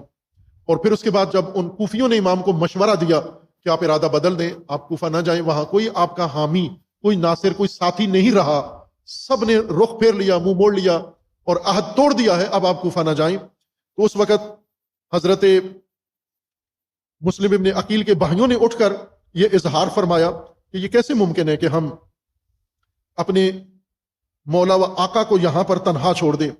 فوسب عنہ ذالک بنو عقیل ابن ابی طالب وقالوا لا واللہ لا نبرح حتی ندرک سارنا او نذوق ما ذاق اخونا. انہوں نے کہا کہ اللہ کی قسم ہرگز ہم واپس نہیں جائیں گے جب تک ہم انتقام بھائی کا نہیں لے لیتے یا جب تک ہم خود شہید نہیں ہو جاتے. یہ کوفی کہتے ہیں قالا فنظر الینا الحسین علیہ السلام، امام حسین نے ہماری طرف دیکھا، ان کوفیوں کی طرف جنہوں نے امام کو کہا تھا کہ آپ نہ جائیں، اب آپ کا کوئی ناصر و کوئی شیعہ کوفہ میں نہیں بچا. ہم نے کہا فإنہ لیس لک بالکوفۃ ناصر ولا شیعہ، کوئی بھی نہیں آپ کا ساتھ دینے والا، آپ نہ جائیں. تو اب ان کی طرف رخ کر کے امام نے جو فرمایا اور وہ یہ تھا کہ لا خیر فی العیش بعد ہؤلاء، ان شہداء کے بعد، حضرت مسلم کے بعد، ہانی ابن عروہ کے بعد زندہ رہنے میں کوئی خیر نہیں ہے. عزیزان، یہ جملہ امام کا ایک جہان، ایک دنیا معرفت ہے اس کے اندر کہ زندہ رہنے میں خیر ہونا، زندہ رہنا خیر ہو. کب انسان کے لیے زندہ رہنا خیر ہے؟ ہر زندگی خیر نہیں ہے. ذلت کے ساتھ زندگی میں کوئی خیر نہیں ہے، حقارت کے ساتھ زندگی میں کوئی خیر نہیں ہے، اور محکومیت و غلامی کی زندگی گزارنے میں کوئی خیر نہیں ہے۔ عزت کے ساتھ جینے میں خیر ہے، آبرو کے ساتھ جینے میں خیر ہے، اللہ کی معصیت میں زندگی گزارنے میں کوئی خیر نہیں ہے، یزیدوں کے سائے میں زندگی گزارنے میں کوئی خیر نہیں ہے۔ خیر ہے امامت کے سائے میں، اللہ کے نظام کے سائے میں زندگی گزارنے میں خیر ہے۔ لا خیر فی العیش۔ اب امام حسین علیہ السلام سے یہ تو ایک سبق، ایک نقطہ تو سیکھ لیں ہم کہ امام حسین علیہ السلام کے نزدیک زندہ رہنے میں خیر کہاں ہے اور کب ہے، کس طرح کی زندگی میں خیر ہے اور کس طرح کی زندگی میں کوئی خیر نہیں ہے۔ امام حسین کو رو کے اور پھر مطمئن ہو جانا کہ ہم نے سب کچھ امام سے لے لیا ہے، نہیں لیا۔ زندگی کا ڈھنگ سیکھو، زندگی کا طرز سیکھو، زندگی کی خیر سیکھو، زندگی کا شر سیکھو کہ کس طرح کی زندگی میں خیر ہے۔ اور یہی امام حسین علیہ السلام کا کمال ہے، یہی امام کی امامت ہے کہ کس طرح کی زندگی میں خیر ہے۔ فرمایا ان شہیدوں کے بعد اور ان ظالموں کے ساتھ، ایک دوسرے موقع پر بھی فرمایا کہ وَالْحَيَاةَ مَعَ الظَّالِمِينَ إِلَّا بَرَمًا، ظالموں کے ساتھ زندگی میں ہمارے لیے ننگ ہے، آر ہے، خیر نہیں ہے۔ ننگ و آر کی زندگی روتے روتے گزار دینا اس زندگی میں خیر نہیں ہے۔ ننگ و آر سے بہتر ہے کیا کریں کہ لا خیر فی العیش بعد ہؤلاء، ان شہیدوں کے بعد زندگی میں کیا خیر ہے۔ اور آپ توجہ کریں، آج کی کربلا میں آپ نے یہی دہراتے ہوئے، تکرار کرتے ہوئے دیکھا۔ 12 روزہ جنگ ہوئی، اس 12 روزہ جنگ میں جتنے چوٹی کے کمانڈرز تھے وہ سارے شہید ہو گئے۔ اب شہید ہونے کے بعد راہبر زندہ ہیں، راہبر کو دھمکیاں مل رہی ہیں، لیکن وہ چوٹی کے کمانڈر سارے شہید ہو جاتے ہیں۔ اور اس کے بعد اس جنگ میں انہوں نے دباؤ بڑھا دیا اور ایران کو تسلیم ہونے کے لیے راہبر پر اندرونی دباؤ تھا، بے تحاشا اور بیرونی دباؤ تھا۔ اسی دوران ایران کے اندر ایک اور اندرونی شورش باقاعدہ اسرائیل اور امریکہ نے برپا کروائی، اپنے جاسوسوں سے اسلحے کے ساتھ مسلحانہ طور پر بغاوت کرائی، بلوا کروایا، شورش کروائی، اور سیاسی انقلابی نما، علماء نما، روحانی نما لوگوں کو رہبر کے اوپر پریشر ڈالنے کے لیے تیار کیا۔ اور امریکی اخبار کے بقول کے احمدی نژاد جیسے شخص کو رہبر کے آلٹرنیٹ کے طور پر تیار کیا انہوں نے۔ یہ وہ بندوبست تھا جو انہوں نے رہبر کے لیے تیار کیا کہ رہبر تسلیم ہو جائیں۔ رہبر شہید نے یہی جملہ فرمایا، لا خیر فی العیش بعد ہؤلاء۔ اگر یہ مر جاتے ہیں، کمانڈر جان دے دیتے ہیں، اور میں ان کے سامنے تسلیم ہو جاؤں، اندرونی شورشیوں کے سامنے اور بیرونی بلوائیوں کے سامنے، ٹرمپ کے سامنے اور یزید کے سامنے، یہ کیا زندگی ہوگی؟ تسلیم ہو کے زندہ رہنا کیا زندہ رہنا ہے؟ اس میں یہ کیا جینا ہے؟ یہ کیا تسلیم ہو کے زندہ رہنا ہے؟ یہ تو ناممکن ہے ہمارے لیے کہ اگر زندہ رہنا ہے وہ زندگی گزاریں جس میں خیر ہے، ذلت کی زندگی میں خیر نہیں ہے۔ لہذا رہبر شہید نے بھی یہی استرجاع کیا، انا للہ و انا الیہ راجعون، کہ اگر ہم زندہ ہیں تو عزت کے ساتھ، اگر نہیں عزت تو پھر عزت کی موت بہتر ہے۔ اور یہ جملہ یہاں سالبیہ کے چند منزل بعد امام علیہ السلام نے یہی صراحت سے بیان فرمایا کہ ذلت کی زندگی سے عزت کی موت وہ زیادہ بڑی حیات ہے۔ ذلت کی زندگی اصل موت ہے اور بری موت ہے ذلت کے ساتھ زندگی گزارنا۔ امام علیہ السلام نے یہاں پر آیت استرجاع پڑھی، انا للہ و انا الیہ راجعون، اور جو اللہ کے لیے ہوں اور اللہ کی طرف جا رہے ہوں اور جنہوں نے عزم کر لیا ہے کہ ہم تسلیم نہیں ہوں گے، وہ ان دھمکیوں میں یا ان دباؤ میں نہیں آتے، وہ صابر ہیں، ڈٹے ہوئے، قاطع اپنے فیصلے کے اوپر قائم ہیں۔ اور اللہ اتنا ہی آزماتا ہے، آزما کے مومن کو نابود نہیں ہونے دیتا، مومن کو ختم نہیں ہونے دیتا، مومن کو اتنا ہی آزماتا ہے کہ یہ صابر ہے یا نہیں۔ اور جب صابر ہونا ثابت ہو جائے پھر اس جنگ کی زمام اللہ سنبھال لیتا ہے، پھر جتنا طاقتور دشمن ہو وہ اسی ضعیف کمزور طبقے کے ہاتھوں نابود ہو جاتا ہے۔ یہ بات رہبر شہید نے فرمائی ہوئی تھی اور میں نے بہت تکرار کی تھی یہ بات کہ انشاءاللہ اللہ آج کے فرعون اور نمرود کو ابابیلوں سے تباہ کرے گا، ذلیل کرے گا۔ البتہ رہبر شہید کی تمنا یہ تھی کہ حزب اللہ اور فلسطینیوں کے ہاتھوں اسرائیل نابود ہو اور امریکہ نابود ہو، ابابیلوں کے ہاتھوں نابود ہو۔ لیکن اللہ کا فیصلہ یہ تھا کہ یہ رہبر شہید کے خون سے ان کی نابودی کا آغاز ہو اور ان کی بربادی کا آغاز ہو، اور وہ آغاز ہو گیا ہے۔ آج جب یہ تسلیم، یہ آئے کس لیے تھے؟ یہ آئے تھے رجیم چینج کے لیے، یہ آئے تھے قیادت بدلنے کے لیے، یہ آئے تھے ولایت فقیہ ختم کرنے کے لیے، یہ آئے تھے انقلاب کا نام و نشان مٹانے کے لیے، جو اعلان کر کے آئے، جو انہوں نے کہا یہ آیتیں تہذیب ختم کرنے کے لیے، یہ آیتیں صفحہ ہستی سے مٹانے کے لیے، یہ آیتیں آرمی نابود کرنے کے لیے، سپاہ ختم کرنے کے لیے، علماء و حوزہ علمیہ ختم کرنے کے لیے، یہ نام لے لے کر انہوں نے یہ ہدف بیان کیے تھے. یہ آیتیں تیل و گیس پہ قبضہ کرنے کے لیے آخر میں ذلت کے ساتھ اپنی کامیابی یہ بتاتے ہیں کہ ہم نے ہرمز کھلوا دیا ہے، ہم فتح مند ہو گئے. وہ آئے کس لیے تھے؟ کرنے کے آئے تھے، اور کر کے کیا جا رہے ہو آپ؟ اور آج کتنے وہ شکر گزار ہیں پاکستان کے کہ پاکستان نے ان کو نجات دی ہے. اور واقعاً پاکستان نجات دہندہ ہے. ٹرمپ نے اپنا علم اٹھایا ہوا تھا کہ ہم ملکوں کو بچانے والے ہیں. ہمارے وزیر اعظم، ان سے ہماری درخواست ہے کہ خدا را اب ٹرمپ کو امن کا نمائندہ نہ کہنا، اچھا نہیں لگتا. ٹرمپ کو خود بھی برا لگتا ہوگا کہ میں اتنا ذلیل ہو چکا ہوں اور یہ وزیر اعظم اب بھی مجھے امن کا نمائندہ قرار دیتا ہے. یہ شیطان ہے. اور آپ باقی ٹھیک ہے بند کمروں میں جو مرضی ہے کہو، میڈیا پہ نہ کہا کرو، اور پارلیمنٹ میں اس قسم کی باتیں نہ کیا کریں. نہ آپ کے ساتھ اچھی لگتی ہیں نہ اس کے ساتھ جچتی ہیں. اب تو ذلیل ہو گیا ہے اور آپ کے ہاتھوں ذلیل ہوا ہے. ایرانی قیادت نے باقاعدہ طور پر یہ کہا ہے کہ ٹرمپ کی اس سے بڑی ذلت کیا ہوگی کہ نجات کے لیے ایک اسلامی ملک کے پاؤں پڑا ہے کہ مجھے نجات دو، اور وہ پاکستان ہے، اور پاکستان کے ذریعے اسے نجات ملی ہے. اور آخری جو اس جنگ سے اس نے ہدف حاصل کیا ہے کہ ہرمز کھلوا دیا ہے ہم نے. ہرمز کھل گیا تو انہوں نے فتح کے ڈنکے بجا دیے ہیں. صابرین کو اللہ اس طرح سے نتیجہ دیتا ہے. عزیزان، صابر مر جائے تو بھی فاتح ہے، صابر اگر بچ جائے تو بھی فاتح ہے، چونکہ نتیجہ اللہ نے صابرین کو دینا ہے، اور وہ صبر خدا نے دے دیا ہے. یہ کربلا ہے، یہ کربلا تکرار ہوئی ہے، یہ کربلا ہم نے آنکھوں سے دیکھی ہے، اس کربلا کا ہم نے مشاہدہ کیا ہے. وہ کربلا سنی تھی، یہ کربلا دیکھی ہے. تو اس کربلا میں اب آ جانا چاہیے، اس کا حصہ بن جانا چاہیے، اس کربلا کے راستے کو اپنا لینا چاہیے. تمام عالم اپنائے گا انشاءاللہ، چونکہ کربلا کا راستہ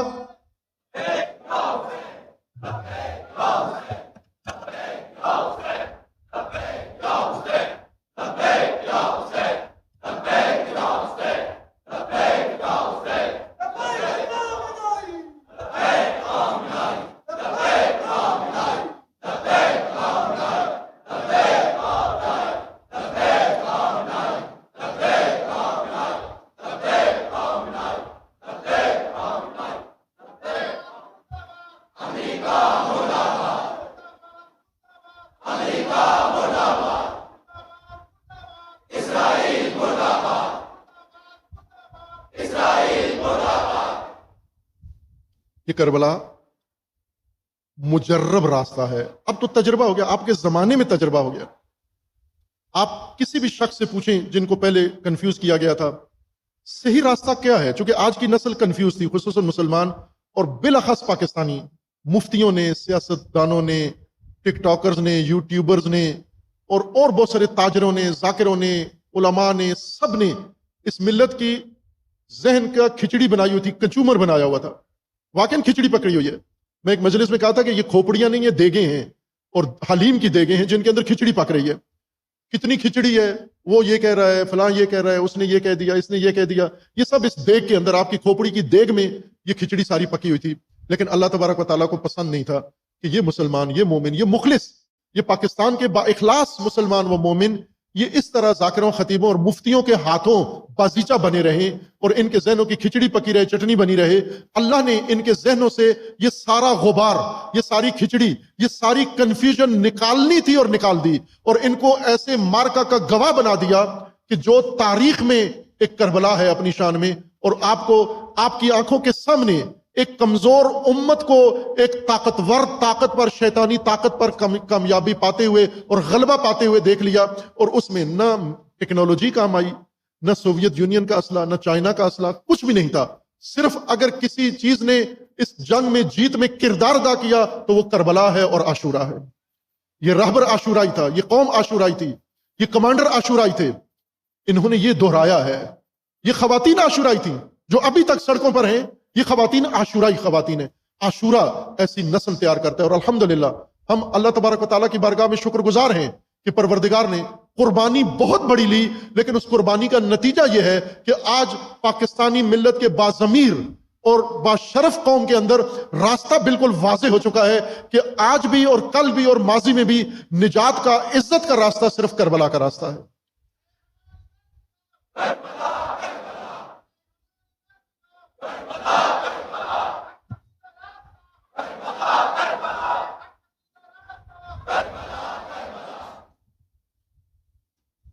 سید الشہداء علیہ السلام نے حضرت علی اکبر کو فرمایا کہ بیٹا میں اس لیے رویا ہوں اور اس لیے آیت استرجاع پڑھی ہے کہ میں نے حالت نومیہ میں یہ پیغام سنا ہے۔ اور پھر اس کے بعد حضرت علی اکبر نے عرض کیا فقال لہ ابنہ علی، سید الشہداء کے بیٹے علی نے امام حسین سے عرض کیا یا ابت افلسنا علی الحق، کیا ہم حق پر نہیں ہیں؟ قال بلا یا بنیا والذی الیہ مرجع العباد، کیوں نہیں بیٹا، ہم حق پر ہیں، اس رب کی قسم جس کی طرف تمام بندوں نے پلٹ کے جانا ہے، ہم حق پر ہیں۔ فقال ابنہ علی علیہ السلام، پھر علی اکبر علیہ السلام نے عرض کیا اذن لا نبالی بالموت، بابا پھر کوئی پرواہ نہیں ہے، پھر موت کا کوئی غم نہیں ہے، موت سے کوئی ڈر نہیں ہے۔ اور یہ کردار کربلا کا اور اس موقع کے اوپر یہ بہت عظیم ہے عزیزان من، یہ اصل رہنمائی ہے۔ اس کو کل آپ کی خدمت میں بیان کروں گا، اللہ نے توفیق دی، حیات ہوئی، کہ کربلا کے واقعات میں اسنا میں بیچ میں اصول بھی بیان ہو رہے ہیں۔ اب یہ واقعہ نہیں ہے، سالبیہ میں امام کو شہداء کی خبر ملی، یہ واقعہ تھا، دو کوفیوں سے ملاقات ہوئی، یہ واقعہ تھا، اور پھر امام علیہ السلام کو نیند آ گئی اور اس نیند کے اندر یہ الہام ہوا، یہ واقعہ تھا۔ لیکن جو حضرت علی اکبر نے جواب بابا کے جواب میں فرمایا، یہ واقعہ نہیں ہے، یہ ضابطہ ہے، یہ اصول ہے، یہ اصل اساس ہے، بنیاد ہے۔ اور کربلا کے سفر میں اسی طرح دونوں چیزیں ساتھ ساتھ چل رہی ہیں، واقعات کے اسنا میں، واقعات کے بین السطور میں، ساتھ ساتھ اصول بھی، جس طرح قرآن کریم بھی واقعات کے بین السطور میں اصول بیان کرتا جاتا ہے، کربلا میں سید الشہداء کے سفر میں واقعات کے بین السطور میں اصول بھی بیان کیے جا رہے ہیں۔ یہ اصل ہے، یہ ضابطہ ہے جو حضرت علی اکبر نے بیان فرمایا، افلسنا علی الحق، اور اگر ہم حق پر ہیں فاذن لا نبالی بالموت، پھر ہمیں کوئی پرواہ نہیں ہے۔ میں ہمیشہ اپنے شاعروں سے، چونکہ ہمارے شاعر عقیدت مند ہیں، البتہ ابھی نئے شاعر جو پیدا ہوئے ہیں یہ تو عقیدت بھی نہیں ان کے کام میں جھلکتی، عقیدت بھی نہیں ہے، فقط مکھی پہ مکھی مارتے ہیں اور اپنا کلام فقط میڈیا پہ چڑھانے کے لیے شوق ہے، ایک ہوس ہے ان کے اندر، شاعری مضبوط پختہ شاعری نہیں کرتے۔ لیکن بعض شاعروں نے کمال کیا ہے، حق ادا کیا ہے، اور یہی حضرت علی اکبر کے یہ جملے نوحہ بنا دیا ہے، ہم موت پہ ہوں یا موت ہم پر، اس بات سے بابا ڈرنا کیا۔ یہ جملے، یہ نوحے بنائیں، یہ ترجمہ ہے اسی جملے کا، افلسنا علی الحق، اگر ہم حق پر ہیں اذن لا نبالی بالموت، پھر بابا پرواہ نہیں ہے، موت ہم پہ پڑے یا ہم موت پہ جا پڑیں، پھر کوئی پرواہ نہیں ہے۔ یہ اصول ہیں، یہ ضابطے ہیں، یہ قوانین ہیں، یہ سنن الہی ہیں، کربلا سے ان کو دریافت کرنا ہے، یہ قابل تکرار ہیں۔ ان اصول کے اوپر نسلوں کی تربیت ہونا ضروری ہے، جوانوں کی تربیت ہونا ضروری ہے۔ یہ جملہ حضرت علی اکبر کی آذان، پاکستان میں آذان علی اکبر، یہ انہوں نے تنہا کربلا سے جو سنت پکڑی ہے، آذان علی اکبر، لیکن یہ بنیادی، یہ ہدف ہے حضرت علی اکبر کا، اساسی یہ نعرہ ہے، یہ سب سے بنیادی کام ہے، اذن لا نبالی بالموت، پھر بابا موت کی پرواہ نہیں ہے، موت ہم پہ پڑے یا ہم موت کے پڑے۔ بعض روایات میں اسی طرح یہ جملہ ذکر کیا گیا کہ حضرت علی اکبر نے فرمایا کہ لا نبالی بالموت، کہ موت ہم پہ پڑے یا ہم موت پہ پڑیں، فرق نہیں پڑتا، پھر ہم اگر حق پر ہیں کوئی فرق نہیں پڑتا، ہم موت کو مار دیں یا موت ہمیں مار دے، نتیجہ دونوں صورتوں میں ایک ہی ہے۔ اور پھر آپ نے دیکھا کہ کربلا میں کیا ہوا، جب موت سامنے آئی، سید الشہداء کے اصحاب نے، انہی جان نثاروں نے، جنہیں عاطف غیبی کہہ رہے کہ یہ کاروان موت کی طرف جا رہا ہے اور موت اس کی طرف، تو موت اور کاروان کا بہت جلدی ملاپ ہو گیا، بہت جلدی ہو گیا۔ اس منزل سالبیہ کے بعد پھر نینوا میں، کربلا میں جلدی 2 محرم کو سامنا ہو گیا، اور 2 محرم سے عاشور تک پھر اس منظر کی تیاریاں ہو رہی تھیں۔ اور جب وقت آیا تو سید الشہداء علیہ السلام نے جب موت دکھائی ان کو اور کہا کہ یہ سامنے موت ہے، آپ چلے جاؤ یہاں سے، ایک ایک کو کہا، اپنی اولاد کو بھی کہا آپ چلے جاؤ، اپنے بھتیجوں کو کہا آپ چلے جاؤ، آل عقیل کو خصوصیت سے کہا کہ آپ چلے جاؤ، آپ نے اپنی قربانی دے دی ہے۔ اور جو اصحاب تھے، انصار تھے، اہل البیت کے علاوہ جو جان نثار تھے، انہیں بھی نام لے لے کر کہا کہ آپ چلے جاؤ، چراغ بھی بجھا دیا، لیکن کوئی بھی نہیں گیا۔ کیوں؟ کہ وہ اس منطق کے قائل تھے کہ اگر ہم حق پر ہیں تو پھر موت ہم پہ پڑے یا ہم موت پہ پڑے۔ کربلائی اس کو کہتے ہیں، عاشورائی اس کو کہتے ہیں۔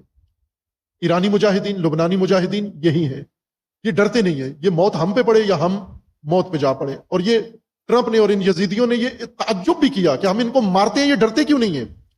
یہ لاشیں دیکھ کر ہم وحشیانہ طریقے سے ان کو مارتے ہیں، جتنا بم ضروری ہوتا ہے اس سے کئی گنا زیادہ طاقتور بم مارتے ہیں تاکہ خوف و ہراس بھی پھیلے، لیکن یہ گلیوں میں بیٹھے ہوتے ہیں، یہ ڈرتے کیوں نہیں ہیں؟ اس لیے کہ یہ کربلا کی نسل ہے، کربلا کے پروردہ ہیں، اور کربلا کی پروردہ نسل وہ ہے کہ ہم موت پہ پڑیں یا موت ہم پہ پڑے، لا نبالی بالموت، ہم موت کی پرواہ نہیں کرتے۔ عربی نوح خان نے زیادہ خوبصورت، اردو نویس سے زیادہ خوبصورت عربی والے نے یہی جملہ استعمال کیا ہے، لا نبالی بالموت۔